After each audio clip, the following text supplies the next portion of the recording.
Shalom, shalom. Selamat malam. Puji Tuhan. Kabar baik ya. Saya harap untuk kita semua di malam hari ini kita kembali ingin belajar tentang kebenaran firman yang akan dibawakan oleh Pastor Juginsu. Saya harap kita boleh mengikuti acara ini dan boleh kita mendapatkan berkat, pengetahuan, bahkan boleh menambah iman kita, kepercayaan, walaupun kita sudah menjadi pemenang ya, oleh karena Yesus Kristus telah mati di kayu salib dan menjadikan Tuhan kita itu, Yesus itu Tuhan sebagai juru selamat kita pribadi. Tetapi biarlah melalui pengajaran ini kita boleh dikuatkan ya, karena memang saat-saat ini kita butuh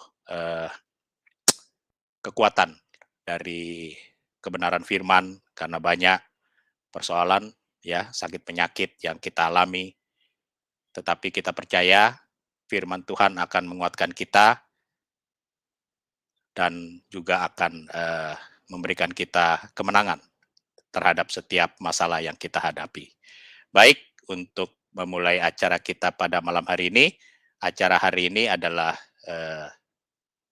dengan judul Gaya Hidup Orang Percaya, ya, persembahan dari Pondok Penginjilan Awam dan disiarkan oleh 3 channel, 4 channel ya.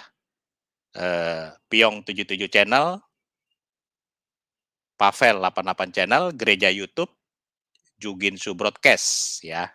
Ini channel Pak Pastor sendiri, Juginsu Broadcast. Silakan teman-teman untuk mampir ke channel dari Pastor Juginsu.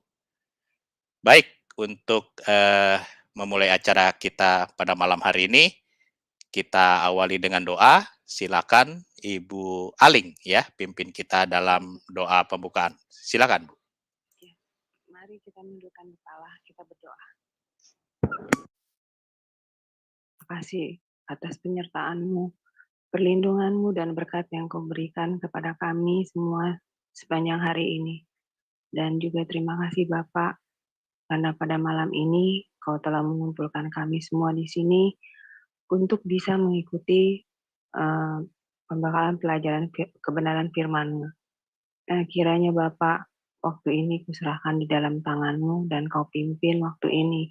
Dan juga Kau pimpin Pak Yubinsu agar dapat menyampaikan kebenaran firman-Mu. Kau urapi setiap perkataannya sehingga apa yang menjadi keinginan hati-Mu dapat disampaikan kepada kami semua Bapak di dalam hati dan pikiran kami. Terangi hati dan pikiran kami dengan terang Roh Kudus-Mu ya Bapa, agar kami dapat mengerti apa yang disampaikan oleh Pak Jubinsu mengenai kebenaran firman-Mu dalam diri kami. Terima kasih Bapak, kami menyerahkan waktu ini dan selanjutnya di dalam tangan-Mu. Dalam nama Tuhan Yesus Kristus, kami sudah berdoa dan mengucap syukur. Amin. Amin, puji Tuhan. Baik, tanpa berlama-lama, saya persilakan Pastor Juginsu untuk memberikan materi kita dengan judul Gaya Hidup Orang Percaya, ya. Jadi kita juga harus menata hidup kita ya sebagai orang percaya ya. Nah, untuk jelasnya, untuk menambah iman dan pengetahuan akan firman pada acara malam hari ini, saya persilakan langsung Pak Pastor Juginsu untuk membawakan materi. Silakan Pak Pastor.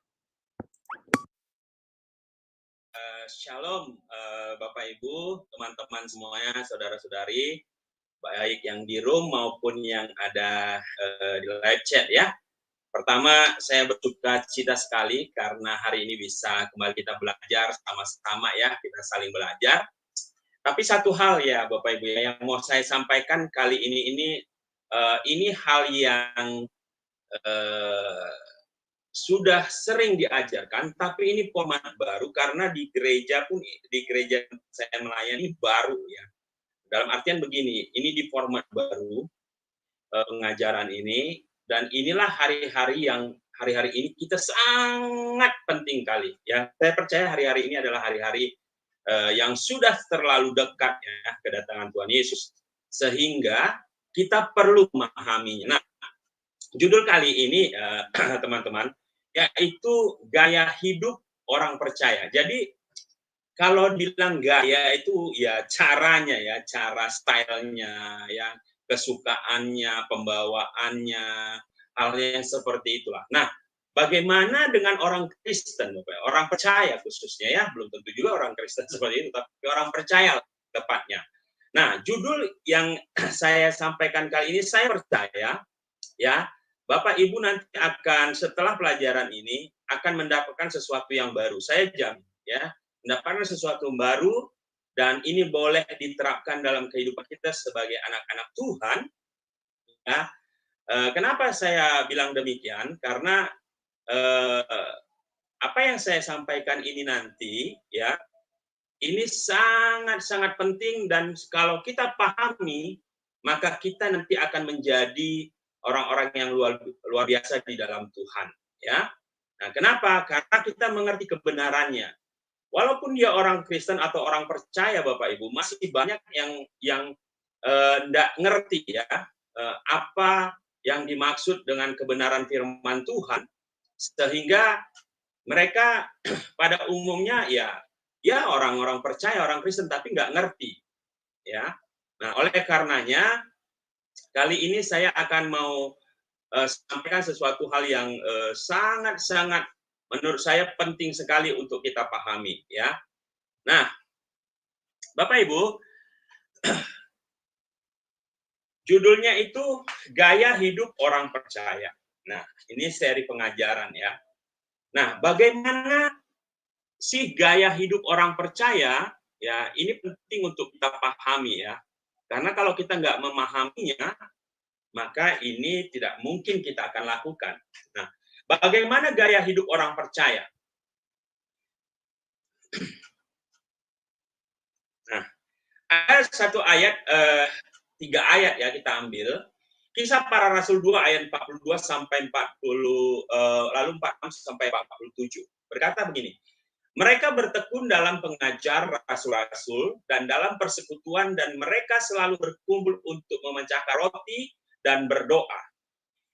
Dengan bertekun dan dengan sehati, mereka berkumpul tiap-tiap hari dalam bait Allah. Mereka memecahkan roti di rumah masing-masing secara bergilir dan makan bersama-sama dengan gembira dan dengan tulus hati, sambil memuji Allah, dan mereka disukai semua orang, dan tiap-tiap hari Tuhan menambahkan jumlah mereka dengan orang yang diselamatkan.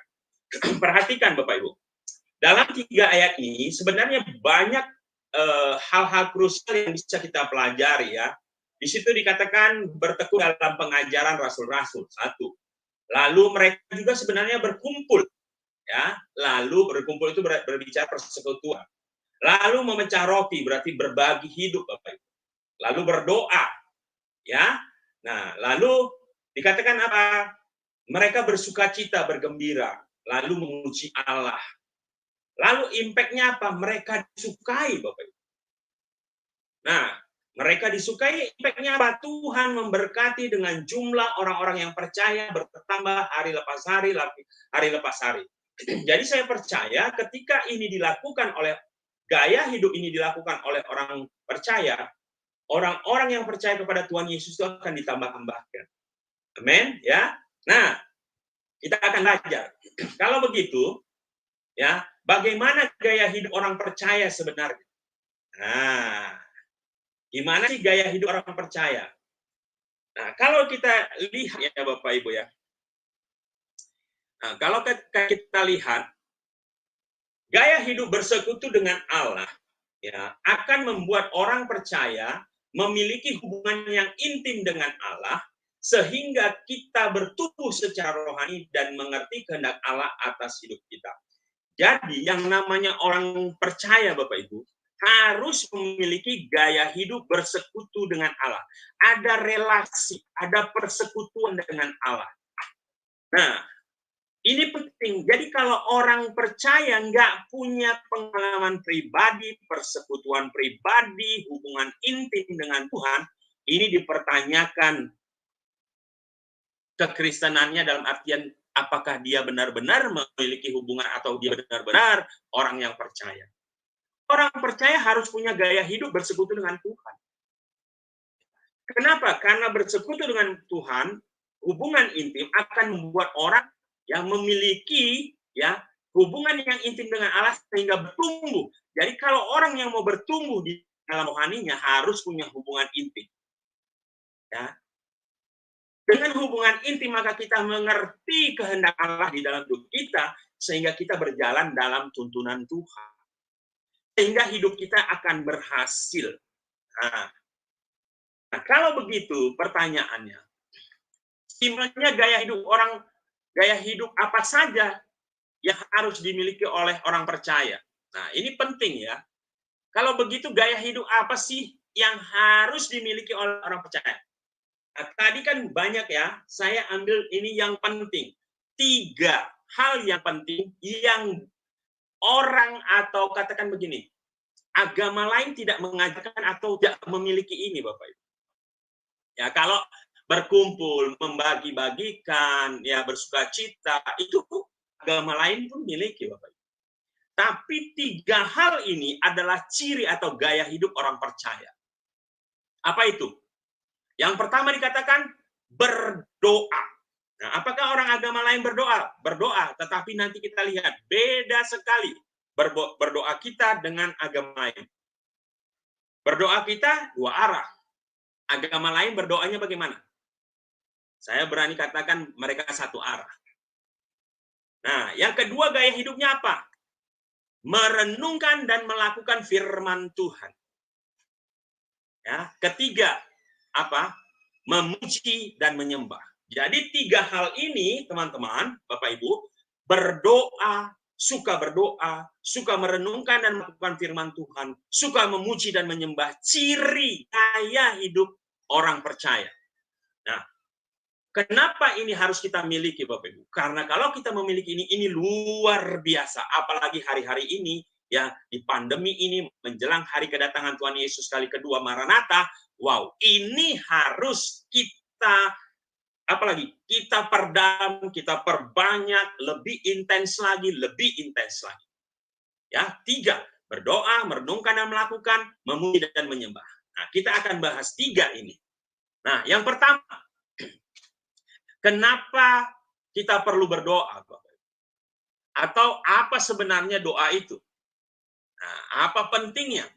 Emangnya doa kita beda dengan orang agama lain? Saya katakan, Bapak Ibu. Berdoa merupakan gaya hidup komunikasi dengan Allah. Dan ini sifatnya, Bapak Ibu, sifatnya 2 arah. Orang percaya berdoa itu 2 arah, komunikasi 2 arah. Kita dengan Tuhan, Tuhan dengan kita.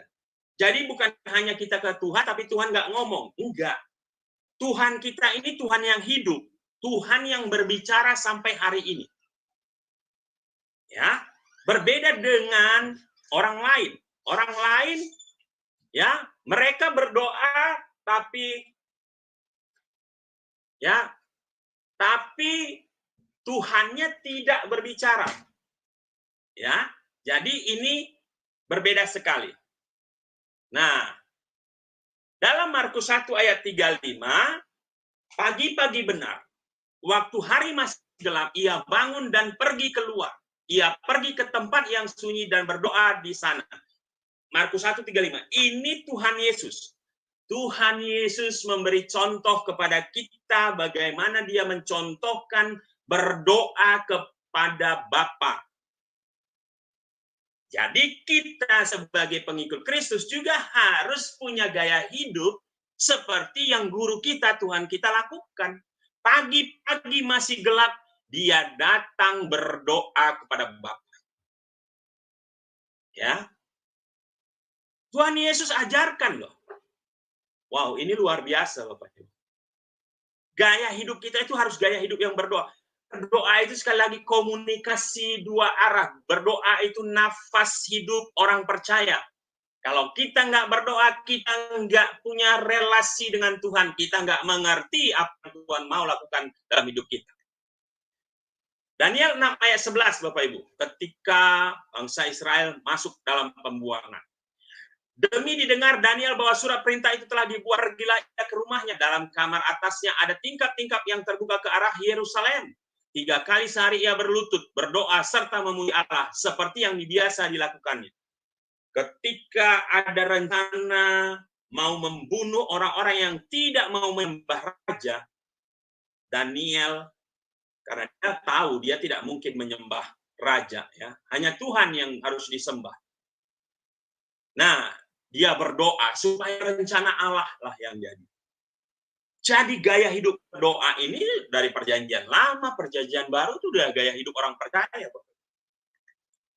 Kisah Para Rasul 16 ayat 25, tetapi kira-kira tengah malam Paulus dan Silas berdoa dan menyanyikan puji-pujian kepada Allah, dan orang-orang hukuman lainnya mendengarkan mereka. Paulus dan Silas juga berdoa. Jadi gaya hidup orang percaya itu berdoa. Ya, kalau malas berdoa, ya berarti bukanlah pengikut Kristus yang sejati. Nah, lalu dikatakan apa? Ya.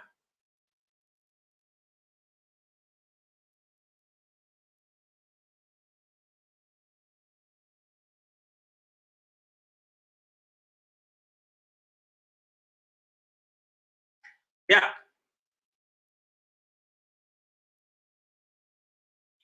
Doa dinyatakan dalam Alkitab antara lain sebagai tindakan apa?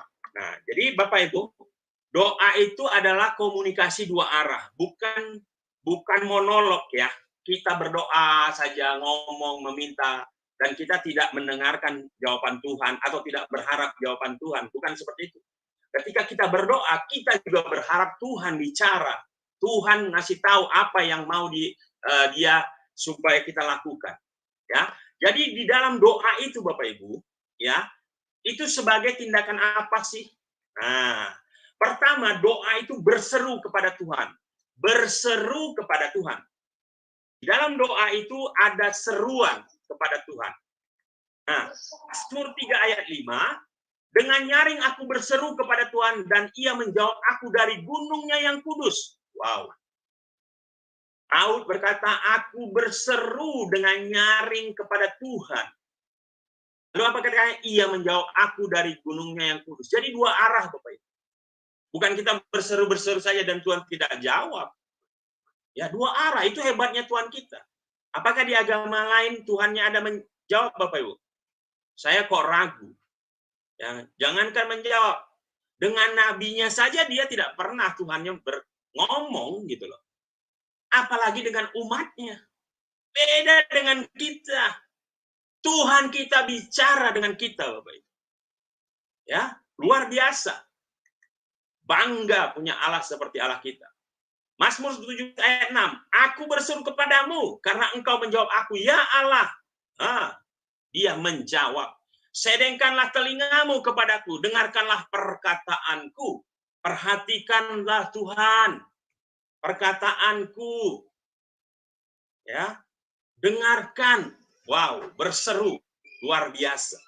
Nah, doa juga itu bicara mengangkat jiwa kita kepada Tuhan. Apa itu jiwa? Pikiran, perasaan, emosi kita, kehendak, kemauan kita. Ya.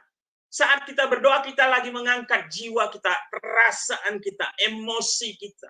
Apa yang kita alami, rasakan. Mazmur 25 ayat 1.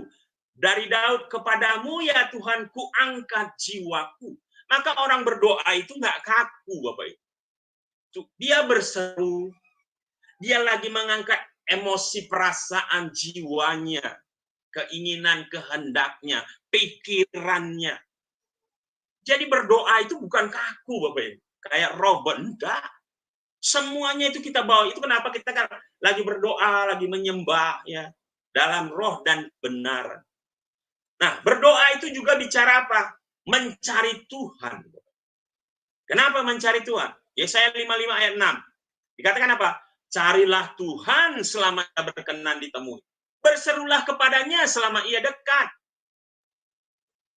Selagi kita percaya kepada Tuhan Yesus, Tuhan, dan kita sudah dekat dengan Dia tanpa batas.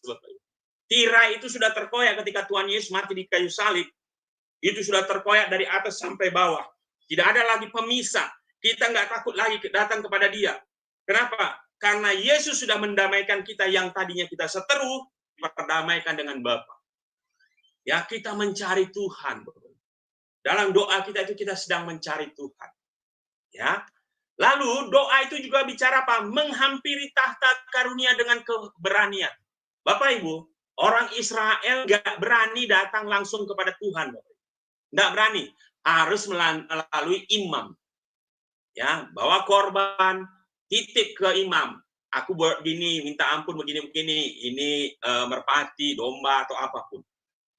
Bayangkan, hari ini kita punya pendamai, punya juru selamat, punya penebus, Yesus Kristus. Sehingga apa? Kita bisa datang menghampiri tahta kudusnya, tahta karunia-Nya dengan keberanian, tanpa takut. Kenapa? Karena orang berdosa nggak bisa datang kepada Bapa yang kudus. Datang mati, Bapak Ibu. Musa saja dilarang sama Tuhan, jangan dekat, karena tempat itu kudus. Mati. Itu kenapa bangsa Israel nggak berani datang, Bapak Ibu. Hari ini kita berani datang. Kenapa? Itu tahtanya kudus, Bapak Ibu. Tuhan itu kudus. Kalau kita datang, orang berdosa datang mati, Bapak Ibu. Tapi kenapa kita tidak mati? Karena kita sudah menjadi miliknya. Sudah ditebus. Kita ini orang-orang kudus, Bapak Ibu. Ya, jangan ada lagi yang rendah diri. Itu bukan orang-orang kudus. No. Kalau ada yang mengatakan, oh orang-orang kudus itu santo, ataupun oh pendeta-pendeta yang hebat kaliber dunia. No. Kita semua orang-orang kudus yang dikuduskan oleh darah Kristus. Bukan kudus karena perbuatan kita. Enggak. Perbuatan kita saja tidak bisa menguduskan kita. Kalau bukan darah Kristus. Ya, dengan keberanian. Ibrani 4 ayat 16. Sebab itu marilah kita dengan penuh keberanian menghampiri tahta kasih karunia. Supaya kita menerima rahmat dan menemukan kasih karunia untuk mendapat pertolongan kita pada waktunya. Jadi hari ini, kita yang sudah percaya kepada Tuhan Yesus, jangan pernah lagi takut, rendah diri, nggak berani datang kepada Tuhan, nggak berani berdoa. Minta tolong orang, pendeta berdoa. No, Bapak Ibu. Anda itu imamat yang rajani umat punya Allah. Anda itu imam minimal untuk diri Anda sendiri. Kalau Anda sudah menikah, minimal untuk keluarga Anda. Anda itu imam, Bapak Ibu. Itulah doa. Menghampiri tahta kudusnya. Dalam doa juga berbicara apa? Mendekati Allah. Ya, jangan takut lagi. Ya, Anda orang kudus. Ya. Ibrani 10 ayat 22. Karena itu marilah kita menghadap Allah dengan hati yang tulus, ikhlas, dan keyakinan iman yang teguh. Oleh karena hati kita telah dibersihkan dari hati nurani jahat, dan tubuh kita telah dibasuh dengan air yang murni. Wow. Jadi jangan takut lagi ya. Doa itu datanglah Bapak Ibu. Seperti anak dengan bapak yang nggak takut. Yohanes 1 ayat 12. Kita diberi kuasa untuk menjadi anak-anaknya. Jadi bukan kita yang pede-pedean datang, oh dia Bapak kita, Tuhan kita. Enggak. Karena kita diberi kuasa untuk menjadi anak-anaknya. Dan kita juga diberi kemampuan untuk menyebut ya Aba ya Bapa kepada Tuhan kita. Apa yang menjadi keluh kesahmu?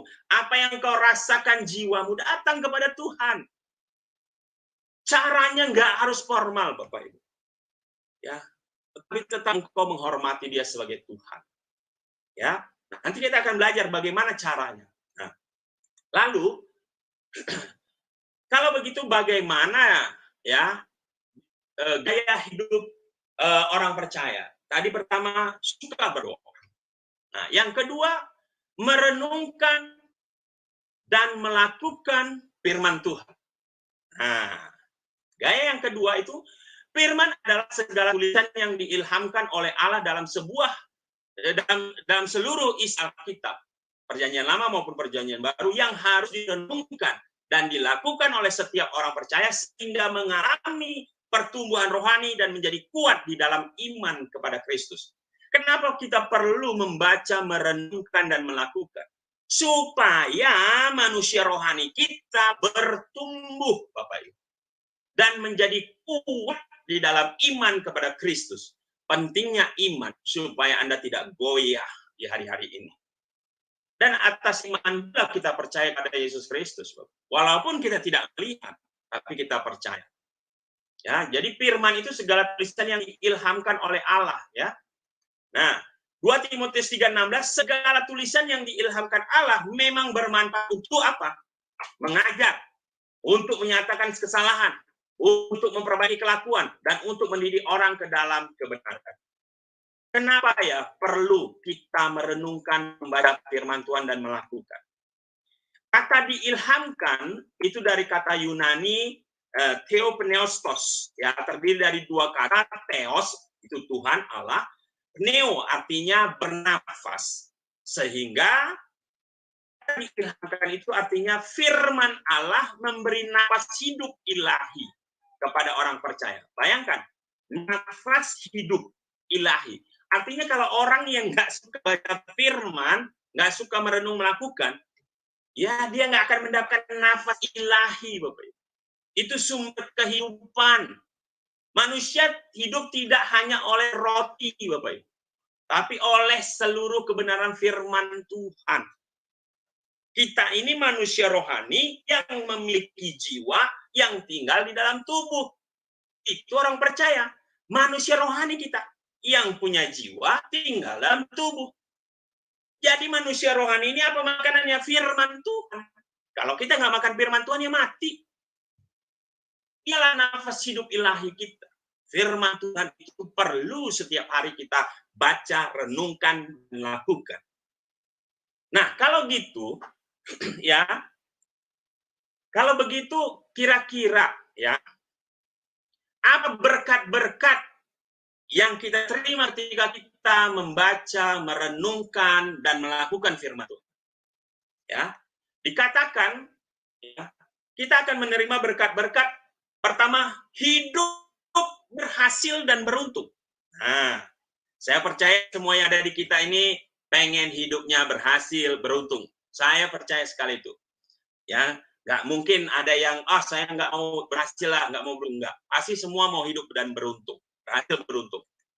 Ya, Yosua 1 ayat 8 berkata begini, janganlah engkau lupa memperkatakan kitab Taurat ini, tetapi renungkanlah itu siang dan malam, supaya engkau bertindak hati-hati sesuai dengan segala yang tertulis di dalamnya. Sebab dengan demikian perjalananmu akan berhasil, dan engkau akan beruntung. Wow, itu perkataan yang disampaikan untuk Yosua. Dan itu juga oleh Yosua diperkatakan kepada bangsa Israel.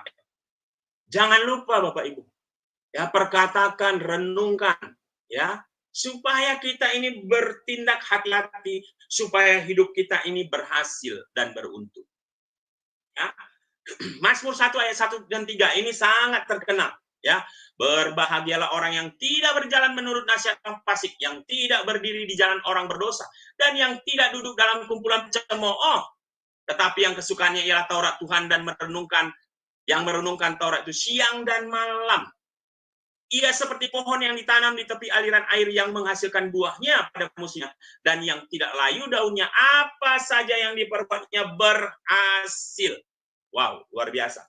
Ini berkat menenungkan dan melakukan firman Tuhan yang pertama. Yang kedua apa?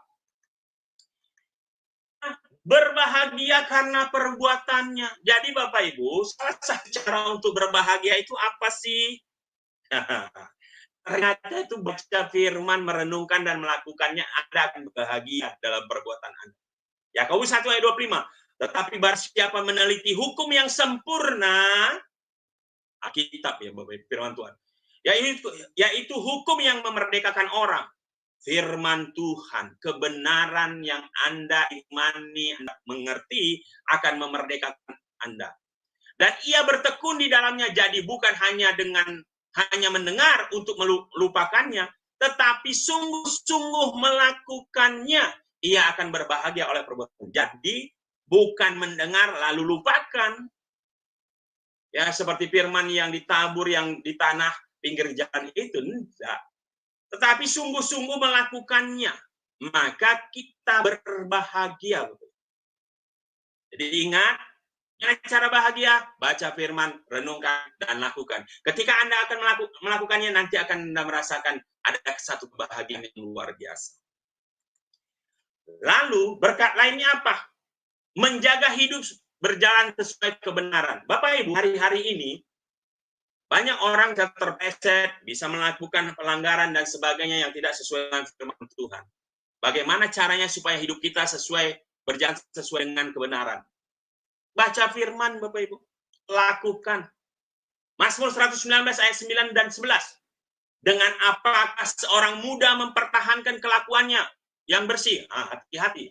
Anak muda punya potensi sangat besar untuk tidak berjalan dalam kebenaran. Bagaimana caranya mempertahankan kelakuannya? Dengan menjaganya sesuai dengan firman-Mu, ya Tuhan. Dalam hatiku aku menyimpan janji-janji-Mu, supaya aku jangan berdosa terhadap Engkau. Baca firman Tuhan. Renungkan. Lakukan. Inilah gaya hidup orang percaya, Bapak. Ya. Lalu berkat apa lagi yang bisa kita terima ketika kita merenungkan firman Tuhan? Hati menjadi seperti tanah yang subur. Bapak Ibu, orang yang nggak baca firman, nggak merenungkan, hatinya keras, Bapak Ibu. Ya, hatinya keras. Sulit dikasih teguran, sulit diajar, sulit ditegur, sulit dikasih tahu. Apalagi tentang kebenaran. Dia akan mental block, dia pasang barrier, hambatan, rintangan. Ya. Dalam Kisah 17 ayat 10 dan 11, tapi pada malam itu juga segera saudara-saudara di situ menyuruh Paulus dan Silas berangkat ke Berea. Setibanya di situ pergilah mereka ke rumah ibadat orang Yahudi. Orang-orang Yahudi di kota itu lebih baik hatinya. Kenapa orang Yahudi yang Berea itu lebih baik daripada orang Yahudi di Tesalonika? Karena mereka menerima firman. Itu dengan segala kerelaan hati dan setiap hari mereka menyelidiki kitab suci untuk mengetahui apakah semuanya itu benar demikian. Jadi kalau Anda mau punya hati yang gembur, hati yang baik, bacalah firman Tuhan. Anda akan menjadi pribadi yang diubahkan. Ini berkat ketika Anda merenungkan firman Tuhan dan melakukannya. Ini luar biasa sekali, Bapak Ibu. Ya. Nah, lalu kita masuk yang terakhir. Tadi berdoa, merenungkan dan melakukan firman Tuhan, dan yang ketiga memuji dan menyembah. Nah, saya minta perhatian khusus untuk memuji dan menyembah, Bapak. Karena banyak orang Kristen, orang percaya yang tidak suka memuji dan menyembah. Padahal Tuhan sangat senang atas puji-pujian dan penyembahan kita. Tuhan bertahta di atas pujian dan penyembahan umatnya. Kalau Bapak Ibu mau membawa hadirat Tuhan Anda rasakan, sukalah memuji dan menyembah, Bapak. Ya. Nah, memuji dan menyembah. Pertanyaannya begini. Nanti saya mau kasih simpelnya. Apa beda memuji dan menyembah, Bapak? Nah, banyak orang yang nggak paham mana pujian, mana penyembahan. Nah, pada umumnya, ya gereja mainstream itu suka memuji dan memang melakukan pujian. Tapi penyembahan tidak terlalu intens. Padahal Tuhan mau pujian dan penyembahan. Pertanyaannya apa beda pujian dan penyembahan? Nah, jadi saya kasih contoh Bapak Ibu ya. Kenapa kita memuji seseorang? Karena perbuatan dia. Kenapa kita menyembah seseorang? Karena posisinya, Bapak Ibu. Nah, ya. Jadi perbedaan memuji dan menyembah, kita puji seseorang karena perbuatannya. Kita sembah seseorang karena posisinya. Contoh, raja diapain? Disembah, Bapak Ibu. Kenapa? Karena posisi dia memang raja, penguasa, disembah. Walaupun bisa saja dipuji. Ya. Tapi dipuji karena apa? Pasti karena perbuatannya. Nah, jadi kalau raja itu disembah ya karena posisinya. Dia penguasa, dia pemilik segalanya. Tapi kenapa dia puji? Ya karena contoh dia baik, raja yang mengasihi dipuji. Nah, bagaimana posisi dengan Tuhan. Nah, pujian adalah tindakan untuk mengagungkan atau membesarkan dan memuliakan Tuhan. Kenapa? Atas apa yang telah, sedang, dan akan diperbuatnya atas kita. Contohnya perbuatannya apa? Penebusannya, pengorbanannya, pertolongannya, berkatnya, penyertaannya, dan sebagainya. Itu semua perbuatan Tuhan. Nah, perbuatan Tuhan yang kita terima ini patut kita puji, Bapak Ibu. Karena baik, karena dia menebus, karena pengorbanannya di kayu salib, tolongannya, berkatnya, penyertaannya, perbuatan Tuhan itu patut kita puji. Itu perbuatan. Lalu bagaimana dengan penyembahan? Penyembahan itu karena posisi Tuhan, Bapak Ibu. Kenapa kita sembah dia? Karena posisi dia. Apa posisi dia? Apa sifat-sifat Tuhan itu? Ya, sedangkan penyembahan adalah tindakan untuk mengagungkan atau membesarkan dan memuliakan Tuhan. Karena apa? Karena pribadinya. Kenapa emang pribadinya? Dia Tuhan. Emang dia, kalau dia Tuhan gimana? Dia kudus, dia besar, dia agung, dia tinggi, dia mulia, dia raja, dia pencipta, dia segalanya. Makanya patut kita sembah. Sampai di sini sudah tahu mana pujian, mana penyembahan. Kapan kita memuji, kapan kita menyembah. Nah, ini menarik ya. Nah, kita masuk. Kalau begitu, kita memuji, menyembah Tuhan itu kenapa sih? Nah, kan ada tadi memuji, menyembah. Kenapa kita memuji, kenapa kita menyembah? Nah, kita memuji karena perbuatan, keselamatan, dan pertolongannya, sesuai definisi yang tadi ya, atau pengertiannya.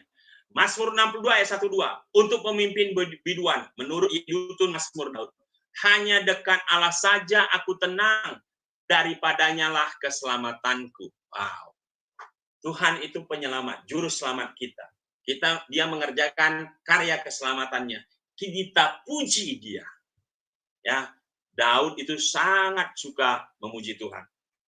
Ya, Mazmur 63 ayat 7 berkata, sungguh engkau telah menjadi pertolonganku. Artinya tindakan Tuhan.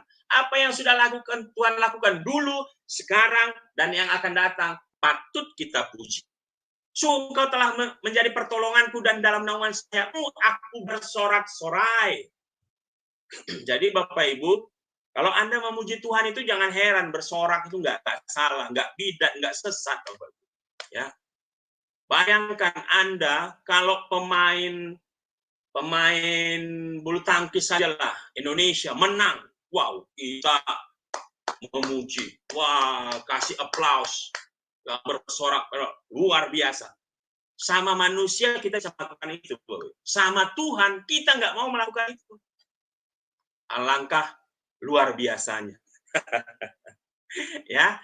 Mazmur 105 ayat 1. Berserulah kepada Tuhan, serukalah namanya, perkenalkanlah perbuatannya di antara bangsa-bangsa. Bersorak, Tuhan itu baik, Tuhan itu luar biasa. Dia baik untuk semua orang. Puji dia Bapak Ibu, puji dia. Kenapa? Karena perbuatannya bagi kita dulu, sekarang, dan yang akan datang. Puji dia. Ya. Mulai hari ini berlatih memuji Tuhan Bapak Ibu, supaya nanti kalau di surga jangan agak memuji Tuhan, ya. Mulai belajar hari ini, ya. Nggak gampang ya, sekali lagi nggak gampang. Saya pun termasuk orang yang tidak suka memuji orang kalau memang nggak patut dipuji. Tapi waktu saya kerja di perusahaan, terutama kalau marketing, itu harus bisa memuji, ya. Kalau nggak bisa memuji, wah ini bahaya, ya. Nah, lalu sifatnya kekudusan, kebenarannya. Kenapa kita harus memuji dan menyembah? Ya karena sifatnya, posisinya tadi. Ya. Mazmur 62 ayat 1-2. Dan mereka berseru orang kepada seorang katanya, kudus, kuduslah Tuhan semesta alam. Seluruh bumi penuh kemuliaan. Kenapa kita menyembah Bapak Ibu? Karena posisinya yang kudus, yang mulia, yang agung, dia raja. Ya, berseru, ya, kudus, kuduslah Tuhan. Wow, luar biasa. Ya, Mazmur 19 ayat 9. Titah Tuhan itu tepat, menyukakan hati. Titah Tuhan itu murni, membuat mata bercahaya. Takut akan Tuhan itu suci. Tetap ada untuk selamanya. Hukum-hukum Tuhan itu benar, adil semuanya. Jadi posisi Tuhan itu yang membuat kita itu ya menyembah. Kalau orang di kerajaan negara yang masih monarki, Bapak Ibu.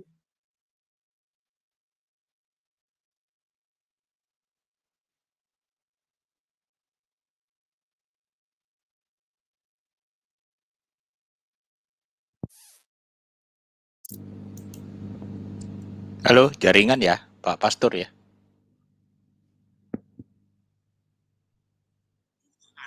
Sang pencipta, sumber dari segalanya. Ya. Nah, ini penting ya dipahami. Nah, kenapa kita memuji menyembah? Rasa syukur kepadanya, berkat-berkatnya, janji-janjinya. Bapak Ibu, mengucap syukurlah senantiasa, baik keadaannya baik atau tidak baik. Tuhan ajar itu. Kenapa kita memuji menyembah Tuhan? Karena kita mau bersyukur atas berkat-berkat dan janji-janjinya. 2 Korintus 11 berkata apa? Karena kamu juga turut membantu mendoakan kami supaya banyak orang mengucap syukur atas karunia yang kami peroleh berkat banyaknya doa mereka untuk kami. Mazmur 44 ayat 9. Karena Allah kami menyanyikan puji-pujian sepanjang hari dan bagi namamu kami mengucap syukur selama-lamanya. Ya, terakhir ya, kita memuji menyembah Tuhan karena rasa syukur juga ada di Mazmur 28 ayat 7. Tuhan adalah kekuatanku dan perisaiku, kepadanya hatiku percaya. Aku tertolong sebab itu beria-ria hatiku dan dengan nyanyianku aku bersyukur kepadanya.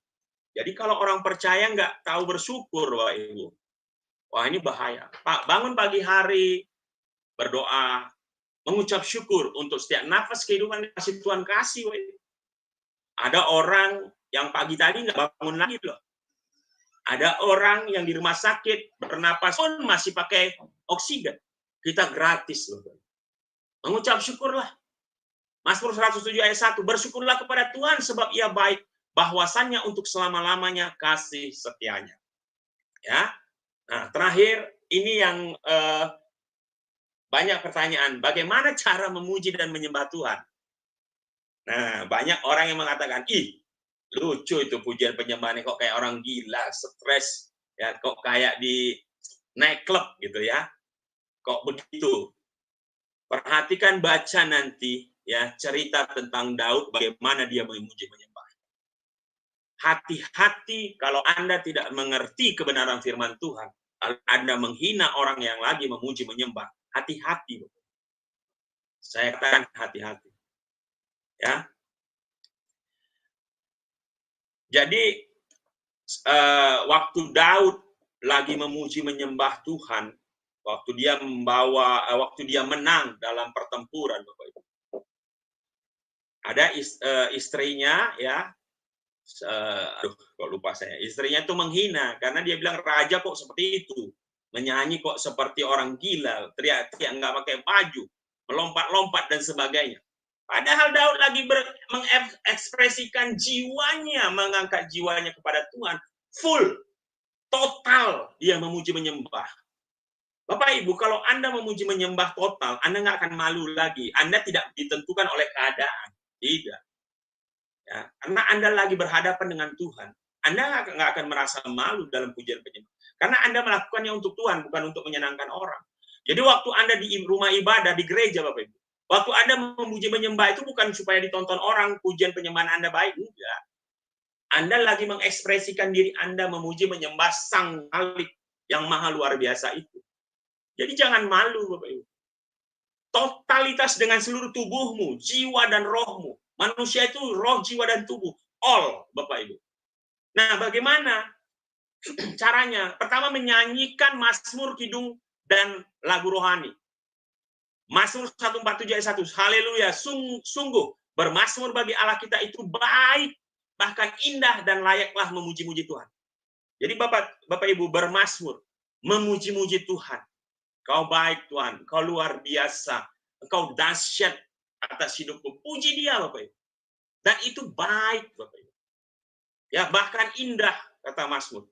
Efesus 5:19-20, dan berkata-katalah seorang kepada yang lain dalam Mazmur, kidung puji-pujian dan nyanyian rohani.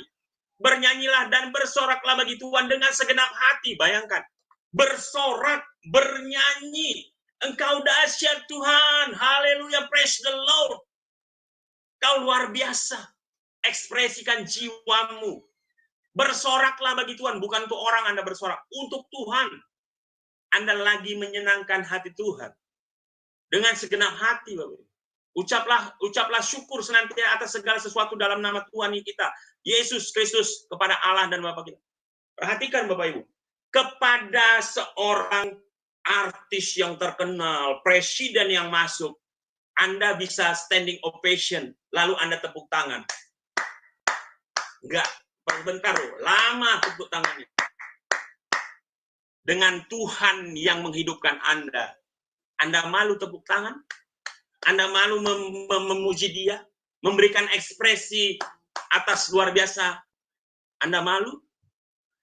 Saya tanda tanya besar, Bapak. Hari ini ketika engkau mendengar, koreksi diri. Bapak Ibu, waktu saya event-event bekerja, Bapak Ibu, kita setiap tahun ada annual contest, ya, ada business meeting, ya, tiap bulan business meeting ada penghargaan, ya. Saya sering dapat hadiah, uang, medali, dan sebagainya. Dan ketika orang itu diumumkan pemenang, maka orang tepuk tangan dan tidak cukup tangan, dia berdiri, Bapak Ibu, memberikan apresiasi atas keluar biasaan.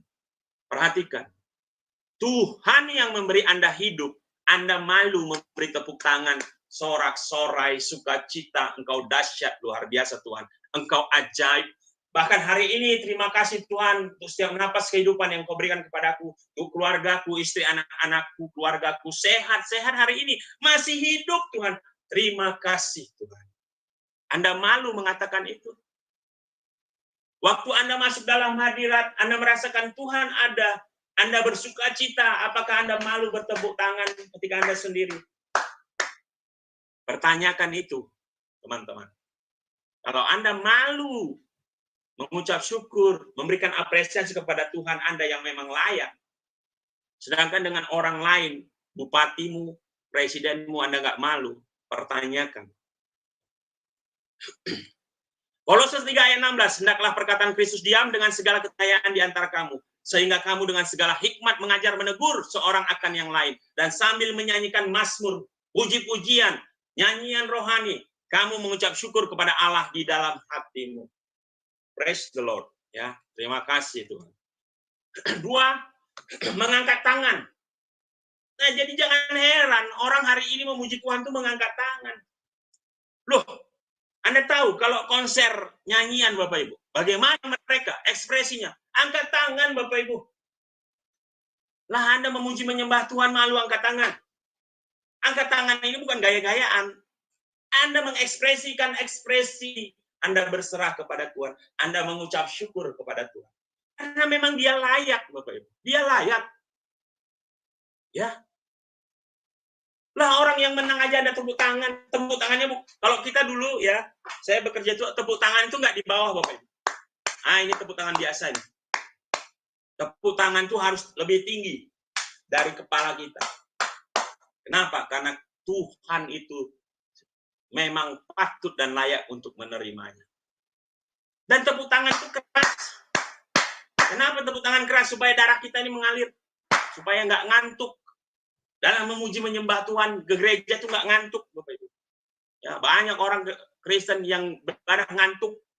Ya, sebelum kita masuk dalam firman Tuhan itu, hati kita itu harus digali, ya, dibajak, Bapak Ibu, dibajak ya, supaya gembur. Gimana cara membajaknya? Ya memuji menyembah. Itu lagi dibajak hati kita. Tadi kan sudah bilang, orang yang sudah suka merenungkan firman Tuhan, hatinya itu akan dilembutkan. Ya, ketika kita memuji itu, kita lagi membajak hati kita. Sehingga nanti waktu firman ditabur, kita nggak ngantuk. Ya. Bahkan amin, yes. Kenapa amin, yes? Karena firmannya benar. Kalau firmannya nggak benar, dibagikan satu salah yang bilang amin. Ya. Mazmur 134 ayat 2, angkatlah tanganmu ke tempat yang kudus dan pujilah Tuhan. Pujilah Tuhan. Jadi angkat tangan nggak sesat ya Bapak Ibu ya. Kalau yang bilang sesat mungkin koreksi, karena mungkin bisa jadi Anda belum mengerti kebenaran. Bertepuk tangan Bapak Ibu. Bertepuk tangan salah memuji menyembah Tuhan? Nggak salah Bapak Ibu. Wah, kepada manusia aja Anda bertepuk tangan. Masa sama Tuhan Anda nggak bertepuk? Oh nggak boleh bertepuk tangan sama Tuhan. Itu menghina, melecehkan. Siapa bilang? Mazmur 47 ayat 1. Hai segala bangsa, bertepuk tanganlah, elu-elukanlah Allah dengan sorak-sorai. Wow. Daud, pemazmur mengatakan, tepuk tangan. Tuhan itu dahsyat. Ya. Nah, 4, terakhir, memainkan alat musik. Bagaimana cara memuji menyembah? Dengan alat musik. Ya. Jadi apakah alat musik sekarang dengan band salah? Enggak, Bapak Ibu. Apakah dengan hanya satu piano salah? Tidak juga. Jadi tidak perlu saling menyalahkan. Nanti sesuai dengan pengenalan kita akan Tuhan, kita akan lebih mengerti. Kenapa dengan memainkan alat musik? Apa kita itu hanya satu alat musik? Ya. 1 Tawarik 13 ayat 8.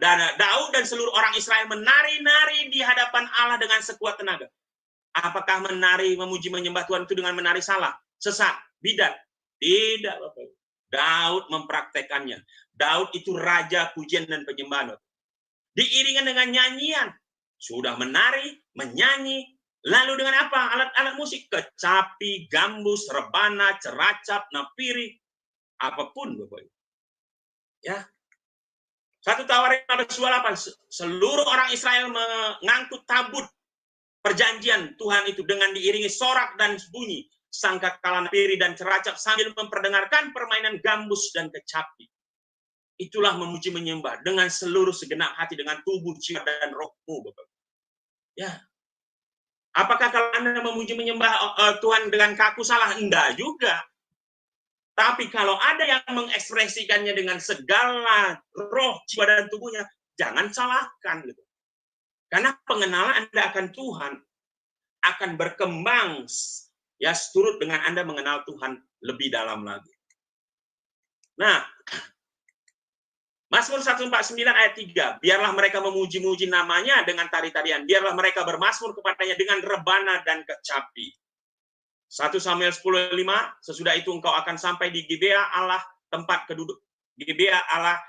kedudukan pasukan orang Filistin. Dan apabila engkau masuk kota, engkau akan berjumpa di sana dengan serombongan nabi yang turun dari bukit pengorbanan dengan gambus, rebana, suling, dan kecapi. Di depan mereka, mereka sendiri akan kepenuhan seperti nabi.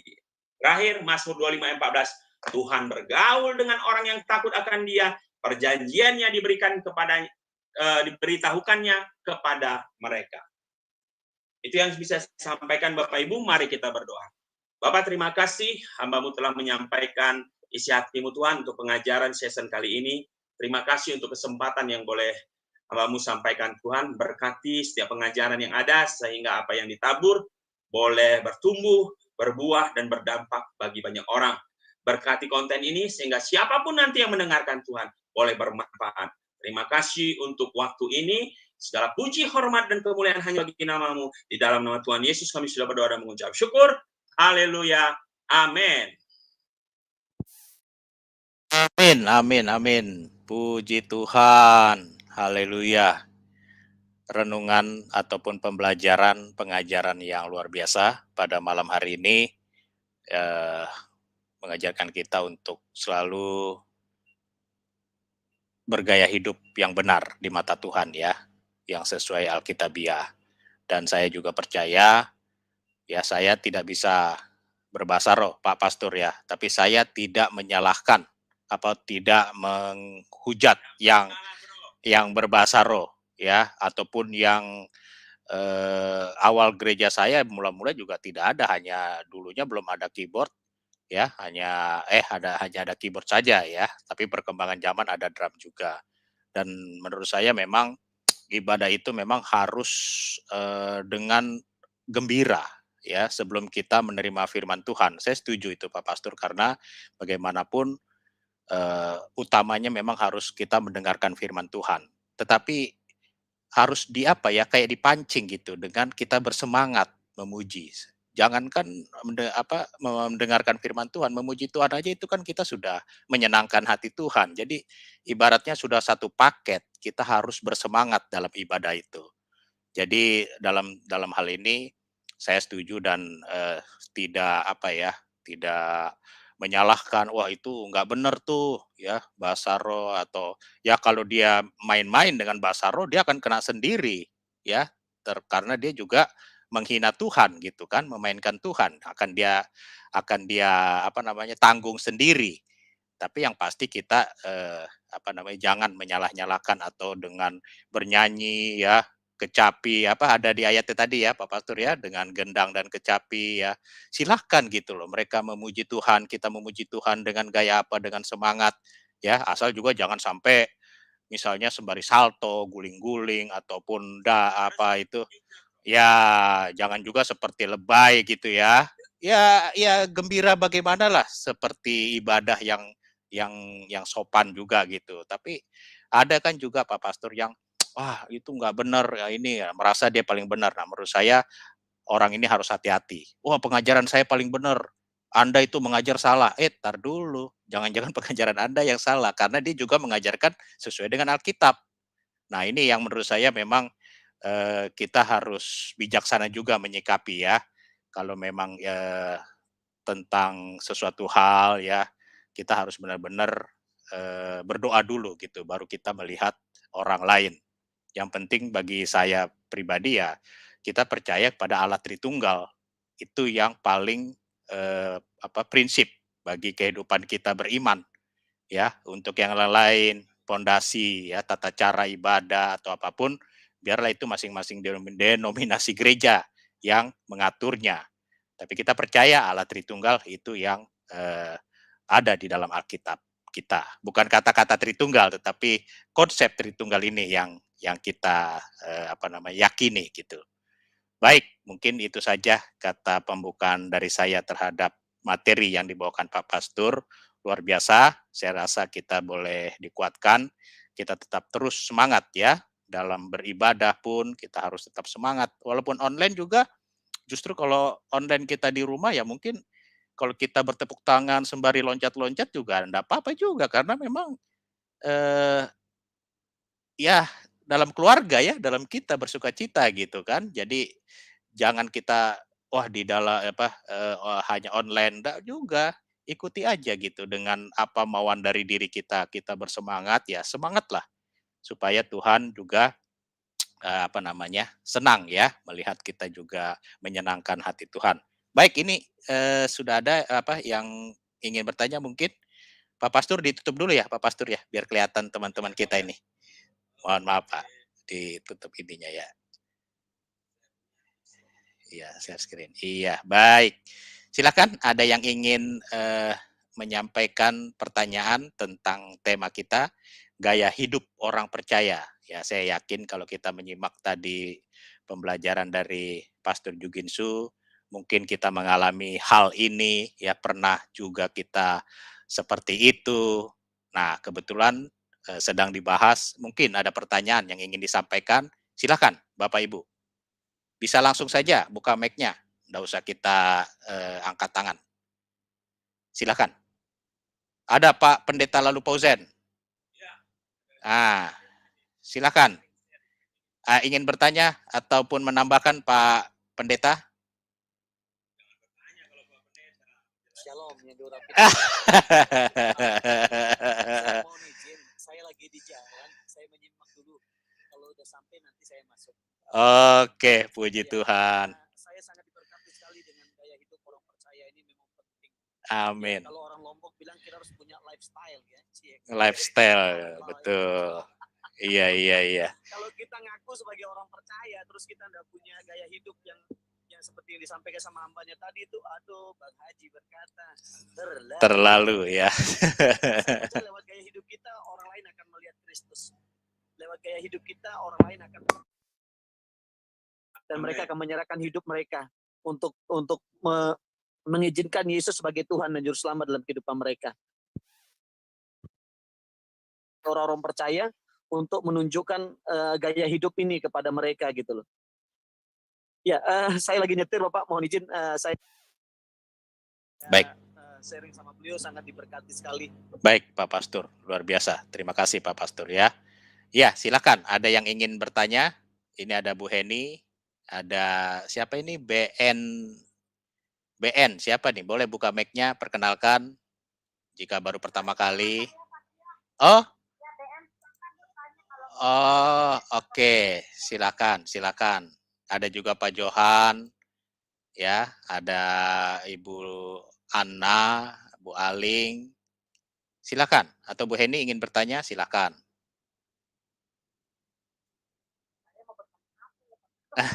Karena sudah jelas ya penyampaiannya ya, materinya. Boleh, silakan, silakan. Terima kasih kesempatannya. BN ini nama saya Pak Papio. Oh, Napape. Oke. Ya, sorry.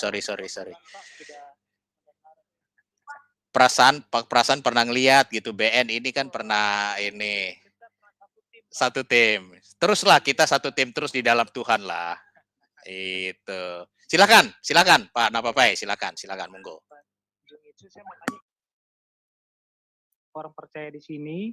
Pertanyaan pertama saya, apakah ini orang Kristen atau bukan? Karena bagi saya sih orang percaya sama orang Kristen itu ada bedanya. Terus yang kedua, kalau menurut Pak Jung Yitsu, sekarang ini akhir zaman ini lebih banyak mana orang percayanya atau orang Kristennya Pak? Itu dulu Pak, silakan, terima kasih. Iya. Konteksnya di sini orang percaya itu orang yang sudah lahir baru, ya. Nah, karena orang Kristen belum tentu orang yang sudah lahir baru. Tapi orang yang sudah lahir baru pasti orang Kristen, karena orang Kristen itu kan pengikut Kristus, ya. Jadi orang di sini yang maksud saya orang percaya adalah orang yang sudah lahir baru. Artinya orang yang sudah percaya Yesus sebagai Tuhan pribadi dia bertobat, meminta ampun, dan mengambil keputusan secara pribadi. Dia mengerti bahwa Yesus itu Tuhan, bahwa Yesus itu juru selamat pribadi dia. Tanpa Yesus, dia tidak akan selamat. Nah, tapi orang Kristen belum tentu. Kristen itu kan agama administrasi lah kalau hari ini. Kalau dulu ya pengikut Kristus. Kalau hari ini dijadikan agama administrasi. Tapi belum tentu orang Kristen pengikut Kristus, orang yang percaya lahir baru. Dalam artian orang yang percaya lahir baru ya belum tentu. Ya saya dulu sampai umur 25 orang Kristen, tapi bukan orang percaya lahir baru. Karena kekristenan saya karena orang tua.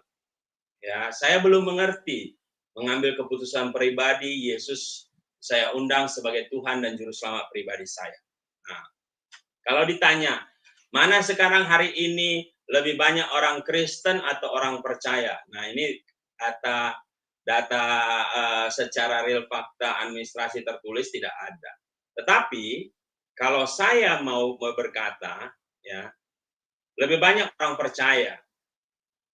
Nah, kok bisa begitu? Kan tadi orang Kristen belum tentu orang percaya. Nah, gitu ya. Hari ini kalau di Indonesia khususnya, saya yakin lebih banyak orang percaya. Kenapa? Karena banyak orang yang sudah percaya tapi tidak administrasinya tidak orang Kristen. Karena di negara kita ini kan sulit sekali untuk berpindah dalam artian administrasi ya. Karena itu politis lah ya. Kalau secara administrasi nanti terlalu lihat banyak orang Kristen, bahaya juga gitu loh. Tapi kalau secara logika saya, hari-hari ini adalah hari-hari menjelang kedatangan Tuhan Yesus kali kedua, di mana seluruh perangkat yang ada hari ini bisa digunakan untuk menyampaikan kabar baik. Sehingga borderless sampai ke ruang-ruang private, kamar mandi, negara-negara yang tadinya tidak mungkin ya firman Tuhan itu diberitakan hari ini sampai, dan Roh Kudus berkarya luar biasa. Hari ini kita lagi sharing seperti ini. Bagian kita hanya menyampaikan, tapi kita berdoa Roh Kudus memberkati apa yang kita sampaikan. Suatu saat, kita nggak tahu, besok, lusa, seminggu, 2 minggu, ada yang mendengarkan. Lalu, firman ini kan ditabur. Lalu Roh Kudus Tuhan memberikan benih itu ke hati seseorang. Lalu firman ini ditabur. Firman itu imannya tumbuh. Imannya tumbuh, dia mengerti. Dia menerima Yesus sebagai Tuhan dan Juru Selamatnya. Mungkin KTP-nya belum diubah, tapi dia sudah menjadi pengikut Kristus, orang percaya. Nah, saya percaya, kalau dikatakan ini zaman kasih karunia. Kemurahan Tuhan masih ada di bangsa-bangsa Goyim. Kalau dulu dikatakan bangsa Goyim itu berarti di luar Israel. Kita ini bangsa Goyim, tapi hari ini kita bukan Goyim. Kita sudah jadi gereja. Nah, jadi kan ada bangsa Israel, ada Goyim, ada gereja. Nah, Tuhan Yesus nanti datang kali kedua menjemput gerejanya. Nah, hari ini masih zaman kasih karunia. Waktu itu masih diberikan maksimal untuk bangsa Goyim. Bangsa Kedar Nebayot, bangsa Sinim, dan bangsa-bangsa lain. Sampai suatu saat bilangannya penuh. Habis masa kasih karunia itu. Maka firman ini kembali ke Yerusalem, bangsa Israel. Nah, kedatangan Yesus itu sudah dekat. Ini kita masih Tuhan kasih kesempatan untuk memberitakan Injil kepada orang-orang yang di luar Israel untuk mereka percaya. Kalau waktunya nanti sudah genap, sudah cukup, maka kasih kemurahan Tuhan itu balik lagi ke bangsa pilihannya, bangsa Israel. Karena Tuhan nggak mungkin melupakan bangsa Israel. Balik bangsa Israel. Genaplah kedatangan Tuhan Yesus. Nah, jadi saya percaya hari ini orang percaya jauh lebih banyak dari orang Kristen. Begitu, Bro Napapai.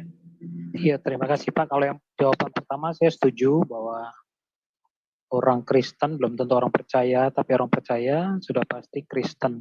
Karena banyak juga orang Kristen yang belum mempunyai Tuhannya adalah Tuhan Yesus, tapi Tuhan-Tuhan yang lain. Mungkin karirnya, pelayanan, atau pasangannya, dan seterusnya. Kalau yang kedua, dasarnya dari mana Pak? Nah, Pak Jungitsu bilang di Indonesia lebih banyak orang percaya. Ada buktinya nggak Pak? Jadi gini, kalau secara logika umum dulu ya, harusnya kan orang Kristen ya lebih banyak dari orang percaya, logika umum ya. Karena orang Kristen dianggapkan orang percaya, ya kan begitu. Nah, pasti lebih banyak orang Kristennya, karena di dalam orang Kristen ada orang yang percaya sama tidak orang percaya kan. Maaf, bukan orang yang lahir baru, ya. Orang Kristen belum tentu orang lahir baru, ya, orang percaya. Nah, pasti lebih banyak orang Kristennya harusnya logikanya. Tapi kalau hari ini dengan begitu cepatnya pemberitaan kabar baik Injil, ya, saya percaya udah banyak sekali orang yang dimenangkan, bro. Baik itu dari Nebayot, Kedar, Sinim. Sinim itu Tionghoa, ya, dan suku-suku bangsa lainnya. Mereka sudah percaya lahir baru, ya.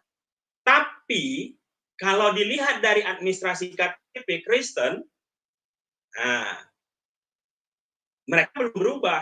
Tapi jangan bilang begini ya, kalau orang percaya lahir baru kan pasti Kristen. Ah, itu ya bisa jadi lebih banyak orang Kristen secara pengertian pengikut Kristus. Tapi kalau ditanya secara KTP, saya percaya orang lahir barunya lebih banyak. Kenapa? Karena KTP sekarang tidaklah mudah di Indonesia untuk mengubah agama. Setiap hari kita dengar, bro, orang bertobat. Tapi mereka belum berganti KTP, bahkan tidak berganti KTP. Karena mungkin belum saatnya. Kalau hari ini kita dengar, ya saya nggak bisa sebutkan di sini, ada yang pesantren, ada yang santri dibaptis, terima Tuhan Yesus. Ada haji, terima Tuhan Yesus. Mereka masih sholat dengan caranya, bro.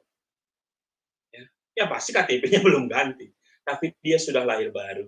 Dia sudah percaya Kristus. Nah, kenapa? Karena nanti kita mati nggak ditanya KTP. Kamu Kristen apa nggak Kristen? Tidak. Ya.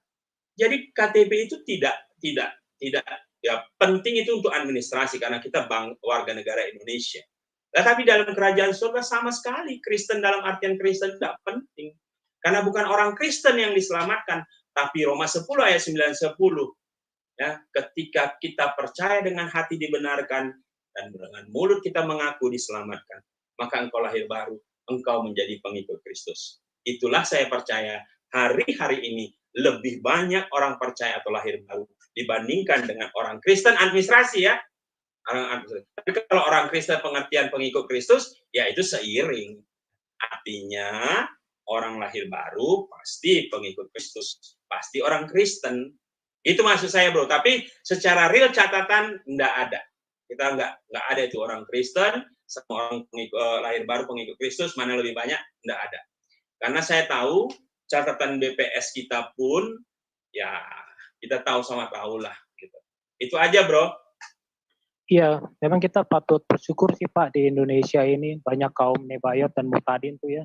Yang tahu tadi kaum apa itu yang Bapak bilang? Sinim. Sinim. Saya pernah dengar malah setahun ini bisa sampai 2 juta Pak orang percaya.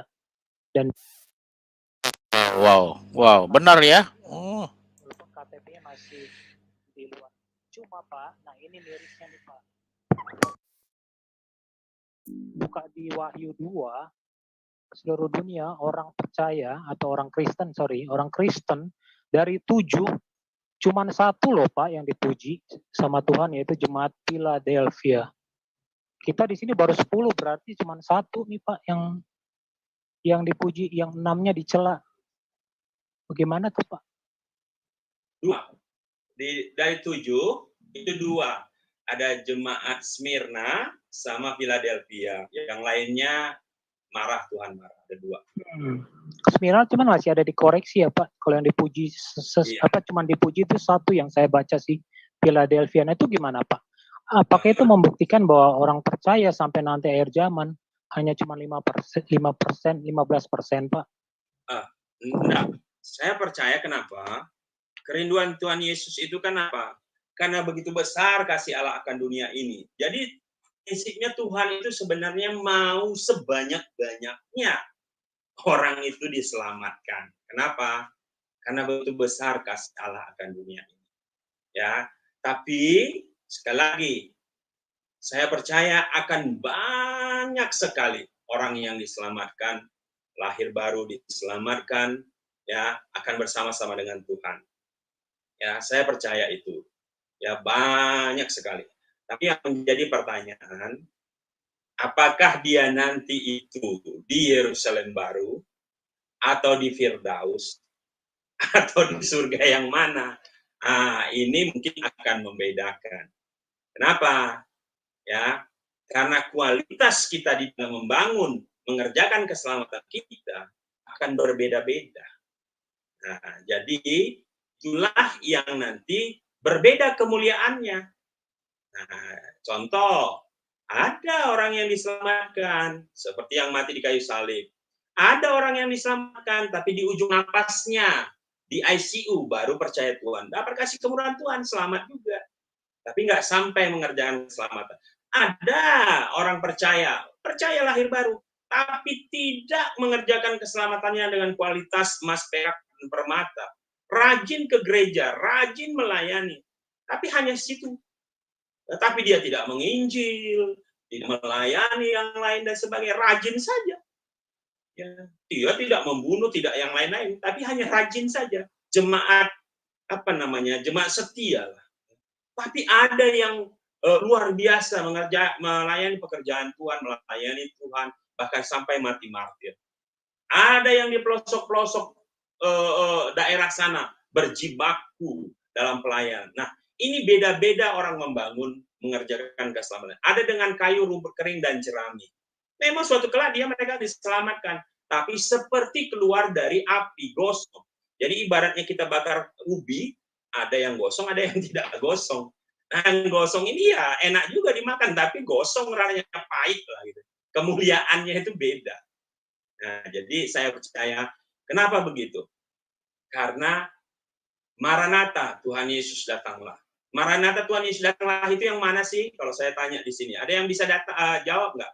Maranatha, Tuhan Yesus datanglah itu, Tuhan Yesus datang menjemput atau Tuhan Yesus datang membawa? Ada yang bisa jawab nggak? Jawab dikasih sepeda, ayo. jemput kita atau Tuhan Yesus membawa kita? Atau membawa malaikatnya? Aja salah nggak akan disetrap. Kan bilang, Maranatha, Tuhan Yesus datanglah. Ayo. Tuhan Yesus datang yang mana itu? Bisa tahu nggak? Ya, Bu Ali. Nah, Napapai menjemput. Napapai menjemput. Aling apa? Bu Aling apa?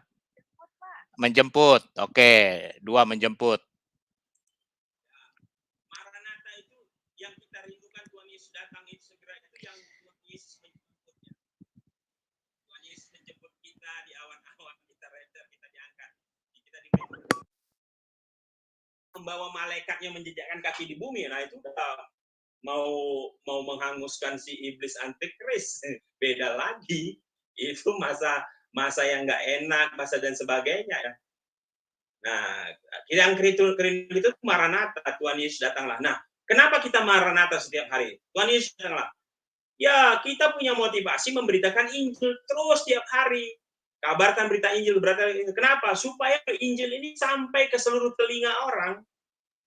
Nah, pada saat semua orang sudah dengar firman Tuhan, maka Yesus Maranatha datang. Bukan orang percaya ya, beda. Bukan semua orang nanti sudah percaya, enggak. Tapi seluruh telinga sudah mendengar, maka Maranatha, Tuhan Yesus datang. Maka hari ini kita mempercepat kedatangan dalam artian apa? Kita mempercepat seluruh telinga itu dengar firman Tuhan. Masa mereka percaya nggak percaya itu bukan urusan kita, itu kasih kemudahan Tuhan, anugerah Tuhan yang Tuhan berikan kepada mereka. Kerinduan kita apa? Mereka juga menerima apa yang kita sudah terima. Itu kenapa kita selalu Maranatha. Maranatha itu bukan begini ya, kita menjadi jemaat alim baik-baik terus Maranatha Tuhan, Maranatha datanglah, enggak begitu. Nanti suatu saat kita akan bahas Tuhan Yesus datang, kamu lagi ngapain gitu. Nah, ya, itu asik juga tuh. Tuhan Yesus datang, kamu lagi ngapain? Yang Maranatha itu waktu Tuhan Yesus datang, kamu lagi ngapain? Apa jadi jemaat yang alim, setia, rajin datang ke gereja, atau jemaat yang lagi bekerja, atau jemaat yang lagi berjaga-jaga, atau jemaat yang didapati tak bercacat celah, nah, atau jemaat yang lagi tidur-tiduran, menikmati hidup, nah itu beda-beda. Nah, jadi seperti itu bro, nggak apa-apa, jadi saya percaya akan banyak orang diselamatkan. Jadi ini masih waktunya, ayo kita rajin sampaikan firman Tuhan. Sampaikan saja Bapak. Itu saja. Iya. Terima kasih Pak jawabannya. Iya. Yang lain dulu. Terima kasih Pak. Silakan Pak. Ya.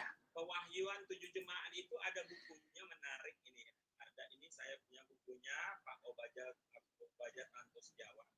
Jadi jemaat 7 itu yang dicela sama Tuhan ada 5, 2 yang tidak. Ya, jemaat Philadelphia sama jemaat Smyrna itu juga tidak dicela sama Tuhan. Ya, karena mereka benar-benar setia. Dia dekat kota Efesus, termasuk kota besar juga. Efesus besar sekali. Ya, itu. Terima kasih Pak Pastur ya jawabannya. Semoga bisa diterima ya Pak Napapai BN. Ini juga dijamah Tuhan juga ya, dilawat Tuhan Pak Napapai BN kalau Anda pernah dengar. Baik, mungkin ada lagi yang ingin satu lagi lah ya, karena mungkin waktunya kita akan doa syafaat juga. Mungkin satu lagi yang ingin bertanya ataupun menambahkan, menyikapi tentang materi kita, gaya hidup orang percaya. Silakan. Pak, iya, saya mau tanya Pak. Bu Ana, silakan Bu Ana. Iya. Tapi di luar topik nggak apa-apa ya Pak? Boleh. Boleh, kalau bisa saya jawab.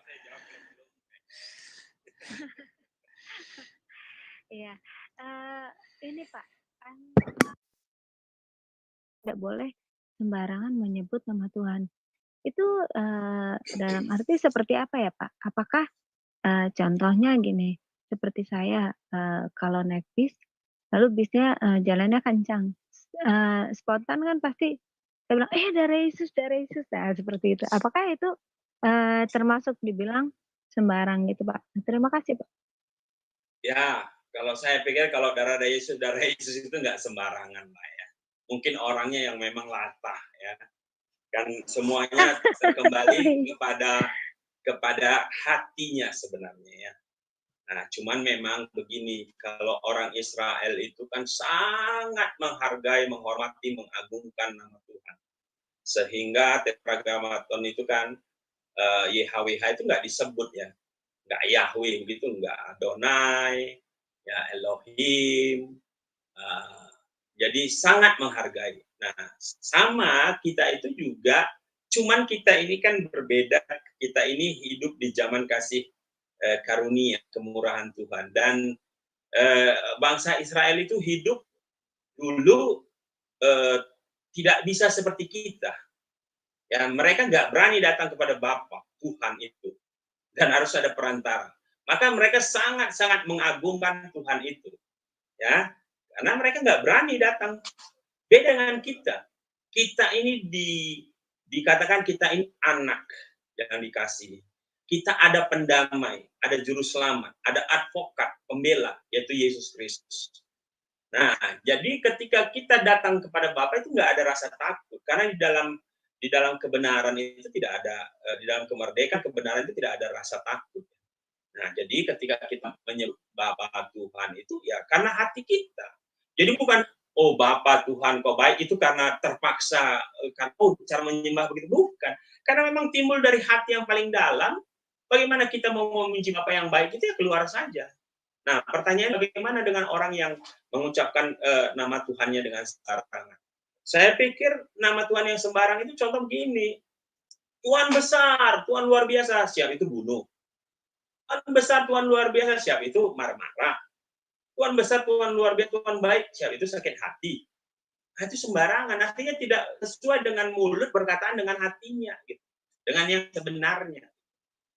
Nah, jadi kalau orang darah Yesus ya mungkin dia memang latah saja gitu loh. Tapi kalau orang yang mengerti benar, ya orang yang sudah bisa mengendalikan hidupnya dengan benar, tidak akan begitu. Saya percaya. Dalam konteks yang tepat dia akan memperkatakan yang tepat. Contoh, kenapa dia katakan darah Yesus? Ya darah Yesus berkuasa. Kalau berkuasa dalam rangka apa kita gunakan? Nama Yesus kita gunakan kapan? Nama Yesus nama yang berkuasa. Tidak ada di bawah kolong langit ini nama yang luar biasa itu. Seperti itu Kisah 4:12 yang olehnya kita diselamatkan. Ya, nama itu luar biasa. Setan iblis itu takut dengan nama Yesus loh. Ya. Ya. Nama Yesus sungguh luar biasa. Nah, jadi jangan karena takut nanti sembarangan lalu kita nggak menyebut nama Tuhan, ya nggak juga. Cuman kalau kita mengerti pasti kita tahu kapan kita menggunakan nama itu, menyebutkan nama itu. Tapi percayalah, kalau kita mengerti, kita jauh lebih banyak akan mengucapkan nama Tuhan, nama itu dibanding nama yang lain. Kenapa? Seperti saya katakan tadi, tiap hari kita mengucap syukur. Baik itu keadaannya baik atau tidak baik. Terima kasih. Dari pagi saya bangun tidur, terima kasih Tuhan. Praise the Lord. Terima kasih Tuhan. Terima kasih untuk anak-anak, untuk kesehatan. Hari ini masih hidup loh. Siapa bilang besok pagi kita harus hidup? Tidak ada Bapak Ibu. Siapa bilang tidak ada? Kalau Bapak Ibu lihat Indonesia itu sekitar 3.167 berapa mati tiap hari. Baik itu sakit, kecelakaan, gempa, dan sebagainya. Ataupun normal mati tidur, dan sebagainya. 3.000-an. Ya. Jadi pertanyaannya, kalau kita hari ini hidup, apakah karena kita memang harus hidup? Enggak. Karena kasih karunia Tuhan gitu. Jadi mengucap syukurlah, terima kasih Tuhan. Ya, terima kasih. Ya, hari ini masih punya makanan. Terima kasih. Apa sih nama itu? Apakah ini kurang kerjaan dikit-dikit, praise the Lord, dikit-dikit terima kasih Tuhan. Kayak apa? Enggak. Karena hatinya bersuka cita gitu loh. Kalau hati kita nggak bersuka cita, masa kita bilang terima kasih Tuhan, padahal hati kita memang nggak ini. Tapi kita bersuka cita, makanya kita ucapkan gitu. Jadi jangan takut, tapi janganlah begitu ya. Tuhan besar, Tuhan luar biasa, siap itu halal darah. Nah, itu kan enggak. Baru keluar dari rumah ibadah, Tuhan besar, tapi siap itu membunuh kan nggak benar. Itu yang saya bilang sembarangan. Nggak tepat mengatakan nama Tuhan itu. Nama Tuhan itu agung, mulia. Ya tempatkanlah pada tempat-tempat yang benar. Ya, barang yang berharga pasti tempatnya berharga. Nggak mungkin berlian ditempatkan di bawah lubang sampah atau di bawah apa namanya, di bawah asbak, nggak mungkin. Pasti tempatnya dikhususkan. Sama nama yang mulia ini ya kita tempatkan pada tempat yang tepat, perkataan yang tepat. Begitu, Ibu. Gini, kalau di Hong Kong ini kan kita kalau jalan tuh pasti cepat. Nah, saya sering kali tuh keseleo ya kalau jalan cepat tuh sering keseleo karena kan kita ramai orang jalan cepat jadi aduh saya sering keseleo lalu saya bilang saya ngucap gini, aduh dalam nama Yesus saya sambil jalan supaya kaki saya jangan sakit sampai bengkak kan. Aduh dalam nama Yesus kayak gitu tapi sambil jalan sih Pak dan puji Tuhan sih ya nggak sampai bengkak gitu sih makanya itu yang saya tanyakan, apakah itu saya Ya. termasuk sembarangan gitu, Kak? Saya berapa kali ke Hong Kong, ke Makau ya, memang luar biasa di Hong Kong, Makau. Makannya kuat-kuat, tapi tubuhnya tetap langsing. Saya tanya ke mereka, kenapa begitu ya? Makan itu ngeri kali itu, apalagi kalau di sana kita makan di rumah makannya itu kan berapa kali, 10 kali muncul itu makanannya kan. Datang satu habis, datang lagi satu habis, datang lagi. Wih, banyak kali makannya. Saya baru trip ke-5 sudah kenyang, mereka trip ke-10 siap itu minum lagi. Wah, tapi kenapa nggak gemuk-gemuk? Nah, ternyata itu karena jalannya kencang-kencang di sana ya. Jalan tuh langsing-langsing gitu. Nah, lebih baik Ibu mengatakan nama Tuhan daripada dikit-dikit kampret gitu, dikit-dikit maki-maki gitu. Nah, itu lebih baik nama Tuhan, memuji nama Tuhan. Dan itu bukanlah termasuk yang sembarangan. Ya, kenapa? Karena hidup kita tadi kan, hidup kita ini setiap saat itu di dalam Tuhan. Ya, di dalam Tuhan. Jadi muliakanlah Tuhan gitu. Ya, cuman memang kalau nanti ke depan bisa ya lebih baik atau apa ya jangan nama Tuhan. Ya, pujian saja. Puji Tuhan kah atau apalah yang memuliakan Tuhan. Ya jangan Tuhan diapain gitulah ya. Ya tempatkanlah dengan yang. Tapi apa itu sembarang saya pikir sih tidak. Ya, masih bisa dikelola, nanti ke depan pasti akan bisa. Ya. Tapi ada juga orang yang latah ya. Latah hanya itu, tapi saya masih bisa dikelola dan bisa diubah.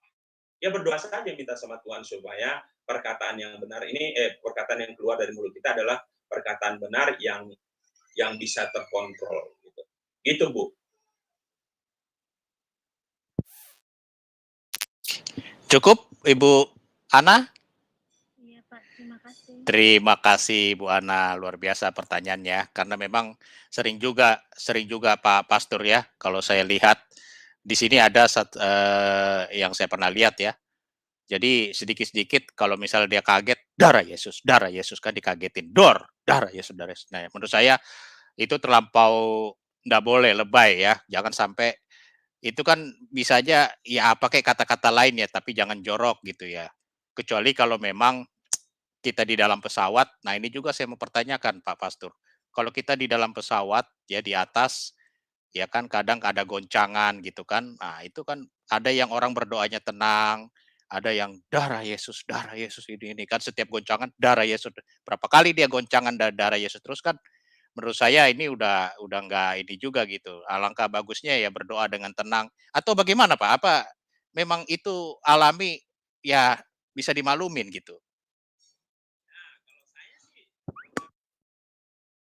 begini, ekspresi orang, iman orang itu berbeda-beda. Ya, contoh. Ada orang yang memang ekspresinya seperti itu. Ya. Tapi ada orang yang tidak seperti itu. Karena orang kan sifatnya memang beda-beda. Ya.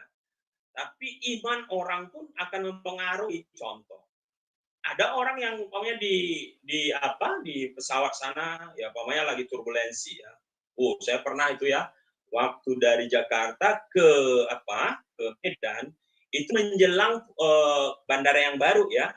Dulu pun sebenarnya ya berapa kilo lah sebelum Iya, Medan goncangan Medan tuh, betul. Ruang hampa. Nah, jadi pada lewat itu biasanya turun itu. Nah, gitu ya. Itu mengerikan sekali. Nah, jadi ada orang yang ya kalau dari saudara kita ya ngomong itulah kalau wakbar dan sebagainya, ada yang histeris, ada yang seperti tadi darah Yesus dan sebagainya. Tapi saya sih biasa saja, kalau saya ya dalam hati saja. Ya, saya perkatakan dengan iman. Ya, karena saya waktu mau berangkat saya sudah berdoa tutup bungkus dengan darah Yesus, ya cover perlindungan Allah sempurna. Saya malah nyanyi, Pak Pastor. Saya malah nyanyi. Bilurnya, bilurnya. Wah, terus aja nyanyi aja udah. Orang juga beda-beda, bro. Ada orang yang yakin dia kalau didoakan sama pendetanya, baru abdol. Gitu. Ada yang cukup dengan minyak urapan saja percaya abdol dia. Ya, ada orang yang asal sudah datang pendetanya aja udah sembuh dia. Nah, ada orang ya dia berdoa sendiri dia sembuh, yakin. Imannya beda. Jadi memang nggak bisa disamakan. Nanti turut pertumbuhan iman pengenalan dia. Makanya saya katakan pengenalan kita akan Tuhan. Pengalaman pribadi kita dengan Tuhan itu menentukan bagaimana kita menyikapi atau percaya beriman kepada Tuhan itu. Kenapa? Orang yang tidak pernah pujian penyembahan, tidak pernah masuk hadirat Tuhan, ya dia nggak akan pernah merasa Tuhan itu dekat, Tuhan itu ada. Nah, jadi waktu memuji menyembah, ya memuji menyembah ya rutinitas, karena memang hari Minggu harus ke gereja. Tapi orang yang punya, dia merasakan hadirat Tuhan, termasuk di dia, jadi mau jatuh mau enggak ya sudah saatnya lah. Memang begitu. Tapi dia yakin Tuhan pasti bersama dia. Nah, amin. Iya.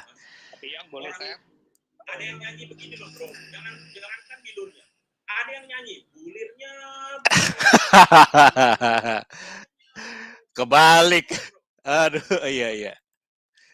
Lalu istrinya kan pendeta, istrinya bilang, "Pak, salah. Bukan bulirnya. Bilurnya, Pak." Oh iya ya, tapi nggak apa-apa. Bulirnya aja sembuh, apalagi bilurnya. Wow.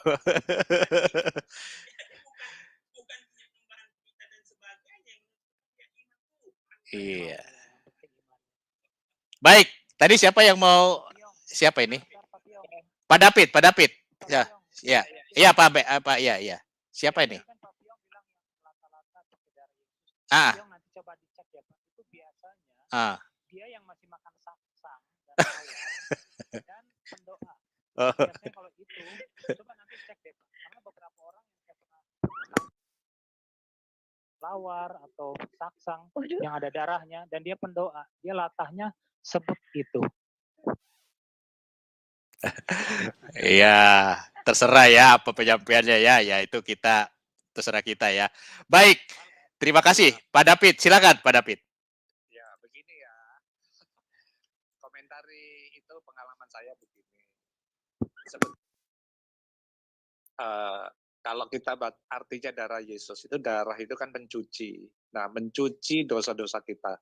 Tapi juga bisa juga mencuci pikiran-pikiran kita yang jelek-jelek begitu. Jadi misalnya, kalau misalnya kita naik pesawat, kadang-kadang pikiran kita kan jelek. Aduh, ini jatuh pesawat. Nah, pikiran jelek yang muncul itu sebetulnya punya perasaan bisa terjadi, bisa enggak gitu loh. Nah, supaya pikiran itu kita usir dengan apa? Saya seringkali menyebutkan misalnya dengan darah Yesus mencuci pikiran yang jelek itu. Nah, itu pengalaman saya baik di kendaraan ya, di darat naik motor misalnya, naik mobil. Kadang-kadang kan rame begitu. Waduh, ini lihat orang misalnya kecelakaan gitu, lalu timbul perasaan nggak enak. Nah, itu hati nurani atau pikiran-pikiran jelek itu kita ucapkan, kita bersihkan dengan darah Yesus. Sudah selesai itu ya sudah, kita dengan tenang kita pergi. Jadi tidak ada yang mengganggu kita ya. Nah, kenapa demikian? Itu gini cara kerjanya. Pikiran ya, kalau di dalam Alkitab itu kan kita melihat bahwa ada tubuh, jiwa, roh ya, tubuh kita. Jadi pikiran kita itu dipengaruhi apa yang ada di dalam roh kita. Nah, roh kita isinya apa, itu mempengaruhi kita berpikir. Pikiran kita akan mempengaruhi tingkah laku kita dalam tubuh. Dan itu ya keputusan kita yang kita ambil. Dan seringkali kalau buruk, cara berpikirnya buruk, maka keputusannya juga buruk. Hati yang terbuka menyebabkan juga pikiran kita terbuka. Sehingga kita mengambil keputusan juga yang terbaik. Itu sebabnya dikatakan bahwa kalau hati kita dipenuhi oleh firman Tuhan, damai sejahtera ada di dalam diri kita, maka otomatis pikiran kita akan jadi terang. Nah, pada waktu pikiran kita terang, Tuhan berbicara, kita bisa mengambil keputusan dengan benar sesuai dengan apa yang Tuhan inginkan. Itu jadi pengalaman saya. Kalau misalnya Ibu mengatakan, memang dulu kan orang-orang tua memang ada yang latah gitu ya, suka darah Yesus, tapi apa artinya darah? Darah itu ya, itu tadi, karena darah itu mencuci hati nurani kita, pikiran-pikiran kita yang kotor. Ya, tidak bisa kita buang dengan, kalau tubuh kita kotor, kita bisa cuci pakai sabun, ya, kita pakai air gitu. Tapi kalau hati nurani atau pikiran-pikiran itu hanya dicuci dengan darah Yesus, begitu pengertian. Wow. Kami ya, Pak Pio. Luar biasa, Pak David Rambang. Luar biasa. Terima kasih ya sarannya. Tapi ya kalau memang dari dalam hatinya ya kita tidak bisa salahkan gitu ya. Tapi jangan sampai dimainkan ya. Dikit-dikit dikagetin darah Yesus. Padahal dia bisa ngomong yang lain gitu kan. Jadi maksudnya jangan latah itu disengaja gitu membawa nama-nama Tuhan kita dan darahnya lagi kan, ini menurut saya jangan dipermainkan gitu. Tapi kalau memang dari dalam diri sendiri karena memang seperti di pesawat kalau ada goncangan kan, itu kan namanya ya layaklah kita menyebut. Begini Pak Pio, itu kalau misalnya ada orang kan seringkali pembicaraan itu begitu mempengaruhi diri kita seringkali kan nggak bisa melepaskan dari rasa untuk mengikuti apa yang dia minta gitu. Nah itu untuk melepaskan sihir atau hipnotis itu, ya kita ucapkan darah Yesus atau kita kata dalam nama Tuhan Yesus. Jadi nama itu berkuasa sehingga tekanan terhadap spirit kita itu dilepaskan ya oleh Tuhan gitu. Jadi itu sering terjadi, terutama kalau misalnya kita diceblek di jalan gitu, kadang-kadang kan pikiran kita banyak itu, pikiran kita kemana-kemana, itu orang-orang gampang kena hipnoterapi. Jadi itulah gunanya nama yang berkuasa itu kita pakai. Amin. Amin, amin. Terima kasih Pak David Rambang, luar biasa ya sudah bergabung di acara kita. Terima kasih Pak, gabung terus Pak ya setiap hari Rabu. Saya dengar itu saya bukan bicara Yesus. Iya Pak Johan. Saya tidak pernah dikatakan Yesus. Oke, bedanya gitu Pak Johan ya, mungkin ya. Kenapa tidak tubuh Yesus gitu ya? Kenapa darah Yesus ya? Baik Pak Juginsu, pertanyaan Pak Johan singkat, jelas, padat, merayap. Kenapa tidak tubuh Yesus? Kenapa darah Yesus? Silakan Pak Juginsu. Pak Juginsu agak lebih keras Pak, katanya di live chat kurang keras katanya Pak. Yesus itu satu, darah Yesus itu tadi benar untuk membersihkan, dalam artian dosa-dosa kita dihapus, itu punya kuasa. Yang kedua, darah Yesus itu untuk melindungi kita. Nanti ayat-ayat itu ada bisa dicari ya Bapak Ibu ya. Darah Yesus itu melindungi, mengcover kita. Ya darah Yesus punya. Nah, darah Yesus itu punya kuasa. Nah, punya kuasa apa? Ya iblis itu takut sama darah Yesus. Nah, kenapa bukan tubuh Yesus? Karena fungsinya beda-beda. Ya. Nah, kalau tubuh Yesus itu apa? Karena ada di gini kan, oleh bilur-bilurnya kamu sembuh, katanya. Ada doa seperti itu juga ya. Nah, banyak khotbah itu pakai ayat itu ya. Bilur-bilur tubuh Yesus menyembuhkan setiap sakit penyakit. Oleh bilur-bilurnya itulah seluruh sakit penyakit kita ditanggung dan sebagainya. Walaupun kalau kita belajar lagi ternyata itu bukan seperti itu. Tapi nggak salah juga, itulah iman orang ya. Nah, jadi kalau kita berhubungan dengan iblis, ya, dengan kuasa kegelapan iblis, memang yang namanya firman Tuhan itu kuasa darah Yesus yang mengcover kita. Makanya ketika kita bilang begini, bungkus dengan kuasa darah Tuhan Yesus, saya selalu kemanapun akan mau tidur, ya selalu saya serahkan Tuhan, serahkan jiwa, roh, jiwa dan tubuhku untuk bungkus dengan kuasa darah Tuhan Yesus. Istri hambamu, anak hambamu, saya sebutin namanya, orang tua, saudara-saudara, termasuk rumah ini Tuhan. Rumah ini tutup bungkus dengan kuasa darah Tuhan. Nah, apa kuasa dari perkataan itu? Satu, kita mengklaim atau mengimani Tuhan berkuasa menjaga kita. Kedua, kita beriman kuasa darah Tuhan Yesus itu memang berkuasa. Kita proklaim. Ketiga, kita mengatakan kepada iblis, engkau enggak berhak atas diriku. Nah, karena Tuhan mengcover aku. Nah, ini bicara iman, Pak. Nah, makanya setelah setiap kemanapun saya berkeluar, mau tidur atau apa, untuk bungkus dengan kuasa darah Tuhan Yesus, saya anteng aja jalan gitu. Saya percaya sekali Tuhan Yesus itu berkuasa. Jadi bukan tubuhnya, ya, karena memang firman Tuhan memang sebutkan begitu ya. Jadi darah Yesuslah menyucikan, menebus, darah Yesus menjaga, mengcover kita, dan darah Yesus itu berkuasa untuk menangkal, mengusir setan. Dia nggak berkuasa, karena darah Yesus itu berkuasa, Pak. Nah, jadi kita tutup bungkus dengan kuasa darah Tuhan Yesus. Kita percaya kepada Tuhan Yesus ya, kita ini sudah ditebus dengan darahnya. Boleh saya tambahin? Saya sarankan keluar rumah ataupun tutup bungkus lah dengan kuasa darah Tuhan Yesus. Walaupun nanti ada yang bilang, ada aja nih pakai tutup bungkus emang bungkus makan. Ya biasa saja lah. Itu kan iman dia, tapi kita percaya bahwa perkataan ini punya kuasa. Silakan Pak David. Oke, mungkin saya tambahkan dikit ya.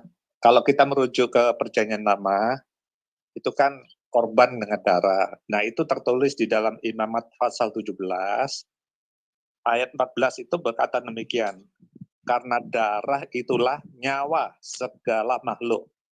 Sebab itu aku telah berfirman kepada orang Israel, darah makhluk apapun janganlah kamu makan, karena darah itulah nyawa segala makhluk. Jadi, apalagi darah Yesus. Jadi, darah Yesus itu sebetulnya nyawanya. Jadi nyawa atau pengganti atas segala yang jiwa kita ya, gitu. Jadi jiwa kita. Jadi itu penggantinya. Kalau zaman Perjanjian Lama itu kan darah binatang itu kan tidak bisa menggantikan nyawa kita. Karena apa? Itu hanya simbol. Tetapi karena darah Yesus itu adalah firman ya, yang menjadi daging, dan darahnya itu adalah darah yang menggantikan segala dosa-dosa kita, nyawa-nyawa kita. Jadi itu tidak bisa tergantikan dengan apapun juga. Kalau misalnya di zaman Perjanjian Lama itu, setahu saya, tidak ada orang bisa mengusir roh jahat. Setan itu nggak ada, pengusiran setan itu nggak ada. Karena zaman dulu kalau ada orang misalnya berdosa, misalnya dalam perzinahan atau dia bertanya kepada dukun atau kepada mempersembahkan kepada dewa-dewa atau Baal gitu ya, maka dia akan dilempar dengan batu. Itu cuma satu-satunya cara untuk bisa menyucikan. Ya, itu banyak kejadian ketika Achan itu berdosa karena dia mencuri. Tuhan bilang jangan ambil emasnya di situ ketika menaklukkan bangsa Yeriko.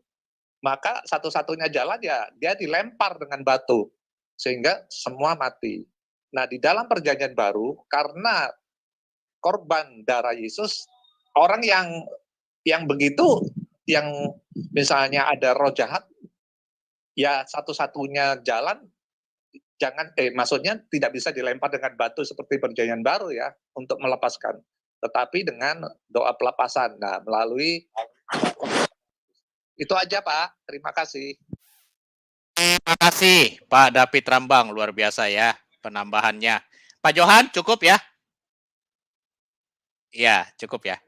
Baik, terima kasih Pak Johan, luar biasa. Sehat selalu Pak Johan ya. Baik, tiba saatnya kita di penghujung acara, kita akan doa syafaat ya, yang akan dibawakan oleh Bu Heni. Bu Heni monitor ya. Bahan-bahan pokok doanya yang pertama adalah Pak Johan ya, kesembuhan Pak Johan, dan ada tadi di live chat ya Bu ya, tadi saya di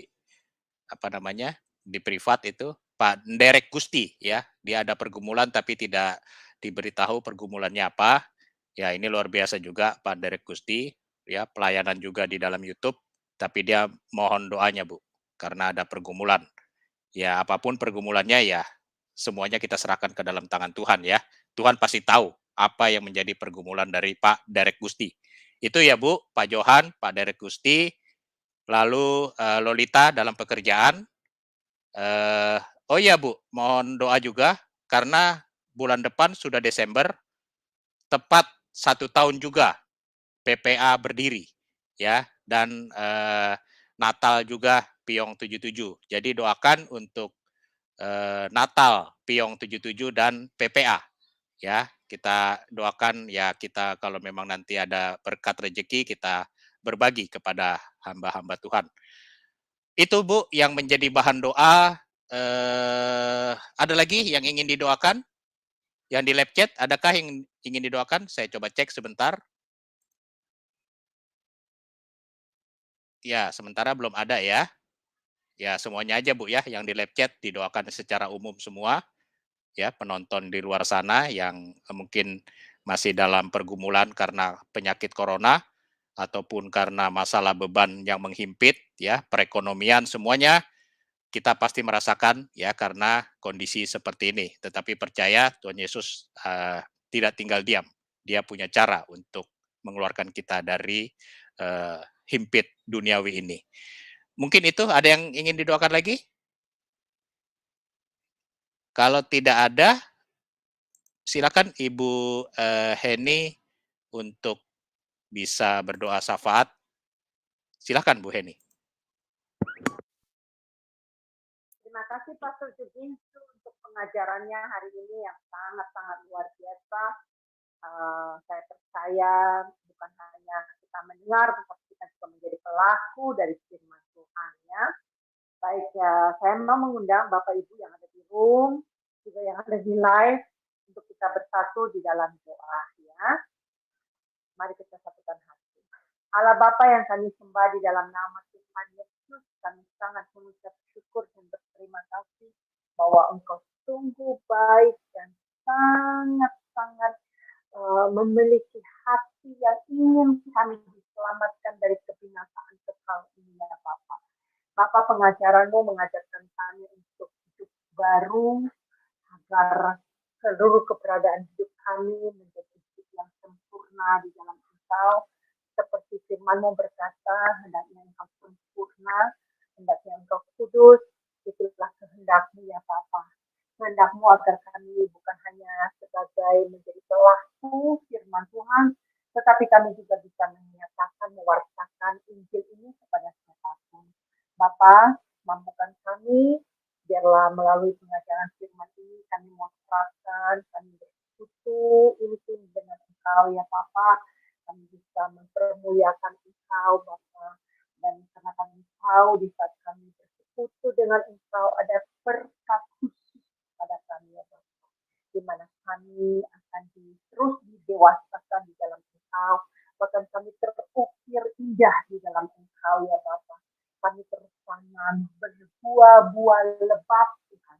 Bahkan Engkau berkata apabila kami tertanam di dalam Engkau, kami akan berbuah tetap ya Tuhan. Dan buah kami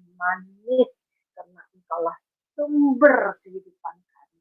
Bapak Surgawi, terima kasih, hamba berdoa saat ini Tuhan Engkau memberkati Pastor Juginsu yang telah menyampaikan pengajaran ini Tuhan. Oh Tuhan, berkati dia double porsi ya. Berkati dia lebih baik lagi Tuhan, lebih heran, lebih ajaib apa yang telah dia sampaikan Tuhan. Itu adalah karena dia belajar tentang Engkau ya Tuhan. Tuhan, hamba berdoa di dalam nama Yesus, urapi dia lebih khusus lagi Bapak, kesehatannya, keuangannya, pelayanannya, penginjilannya Bapak, bahkan channelnya, YouTube Broker, Engkau memberkati ya Bapak, sehingga banyak jiwa-jiwa akan menerima makanan rohani Tuhan. Terima kasih Bapak, keluarganya Tuhan Engkau berkati ya Bapak, sehingga apapun yang mereka butuhkan Tuhan Engkau mencukupkan. Hamba menyerahkan Pastor Juginsu di dalam tangan kasih-Mu Bapak, biar Engkau berkarya lebih heran, lebih ajaib. Bapak, saat ini kami mau berdoa membawa saudara kami, Pak Johan, di dalam tangan kasih-Mu. Engkau tahu pergumulannya Tuhan. Dia ingin Tuhan supaya dia disembuhkan dari penyakit struknya. Tuhan, hanya Engkau saja yang dapat melakukan ini ya Bapak. Sebab itu Bapak, biarlah belas kasihan-Mu tercurah atas Pak Johan ini ya Bapak. Biarlah dia bisa berjalan dengan normal Tuhan. Semua saraf-saraf yang ada di kakinya Tuhan, di dalam tubuhnya, peredaran dari jantungnya Tuhan itu bisa berjalan dengan sempurna, berjalan beralir ke seluruh tubuhnya dengan sempurna Bapak.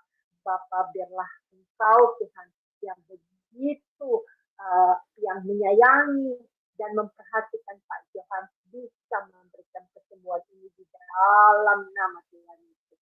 Bapak, kami juga membawa istri Pak Piong di dalam tangan kasih-Mu. Kami percaya bahwa istri Pak Piong telah banyak mendapatkan mujizat karena Engkau ya Bapak. Biarlah pemulihannya terus Tuhan terjadi oleh kesembuhan di dalam nama Tuhan Yesus. Tuhan, terima kasih. Bapak, saat ini hamba mau berdoa untuk Pak Derek Gusti. Tuhan, dia sedang bergumul. Hamba tidak tahu apa yang sedang digumuli oleh hamba-Mu ini Tuhan. Tapi hamba tahu Tuhan, Engkau Allah yang maha mengetahuinya. Tuhan, Engkau yang sanggup melepaskan benang kusut yang sedang dia hadapi saat ini Tuhan. Engkau sanggup mencurahkan berkat-berkat yang dia butuhkan ya Bapak. Engkau sebagai penuntut. Sebab Engkau buka jalan. Engkau buka jalan ya Bapak bagi setiap pergumulan Pak Gusti. Kami serahkan di dalam tangan-Mu Pak Derek Gusti ini di dalam nama Yesus.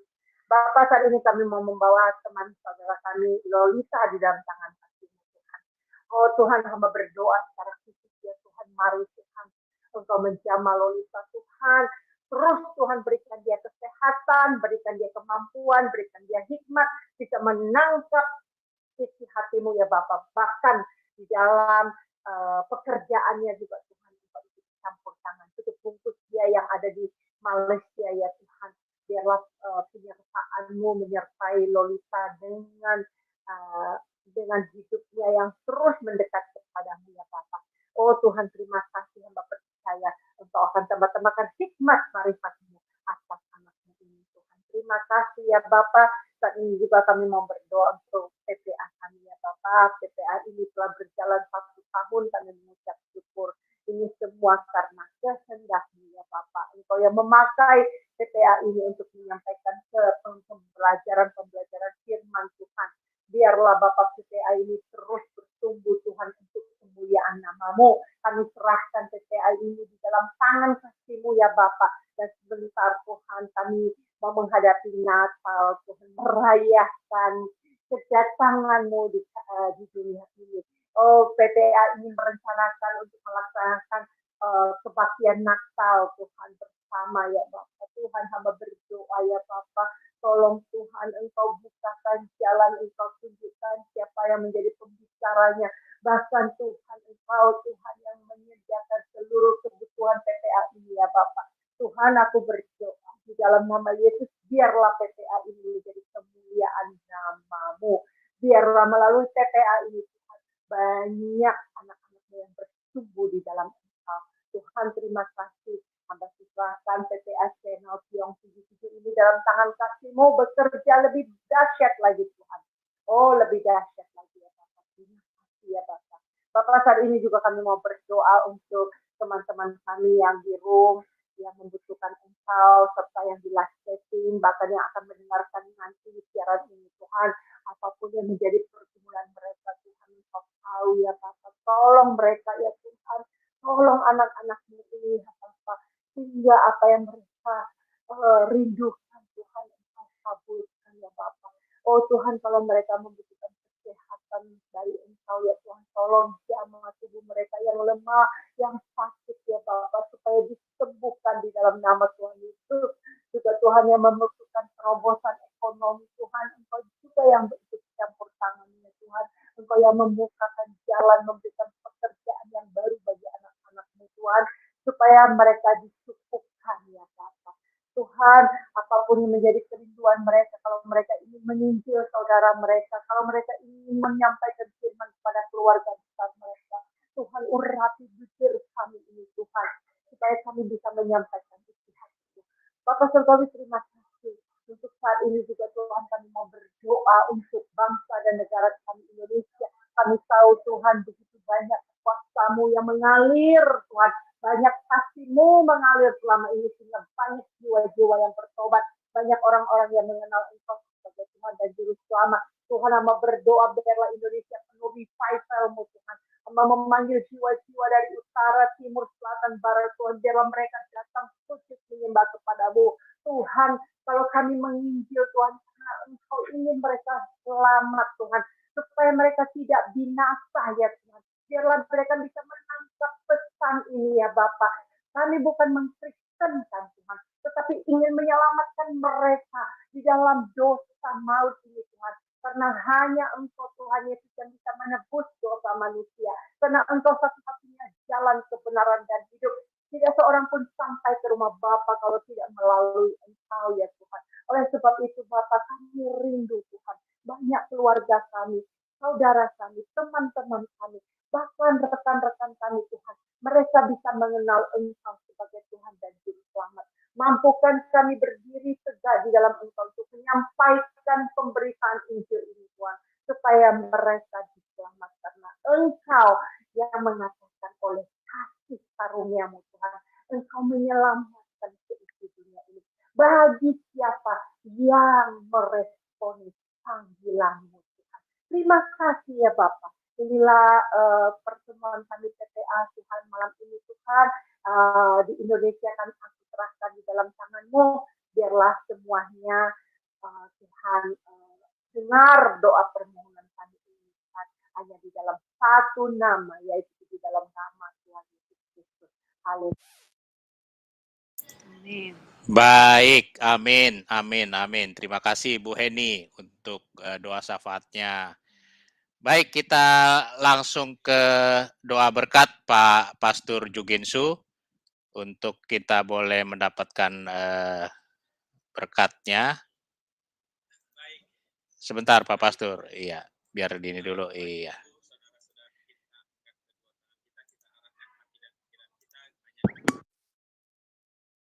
Dari segala berkat. Saudara-saudara terkasih, terimalah berkat kasih karunia yang berlimpah-limpah dari Allah Bapa di dalam nama putranya Tuhan Yesus Kristus dan persekutuan yang manis bersama Roh Kudus, itulah yang memberkati kita mulai saat ini sampai Maranatha. Tuhan Yesus datang kali kedua akan sampai selama-lamanya. Dan setiap kita yang diberkati Tuhan, sama-sama kita katakan amin, amin, amin. Terima kasih semuanya pelayanannya. Jangan lupa juga ya untuk mendukung channel Pastor Jugensu Broadcast ya, dan juga Pavel 88 channel serta Gereja YouTube. Terima kasih untuk kehadiran semuanya. Sampai jumpa, sehat selalu. Shalom.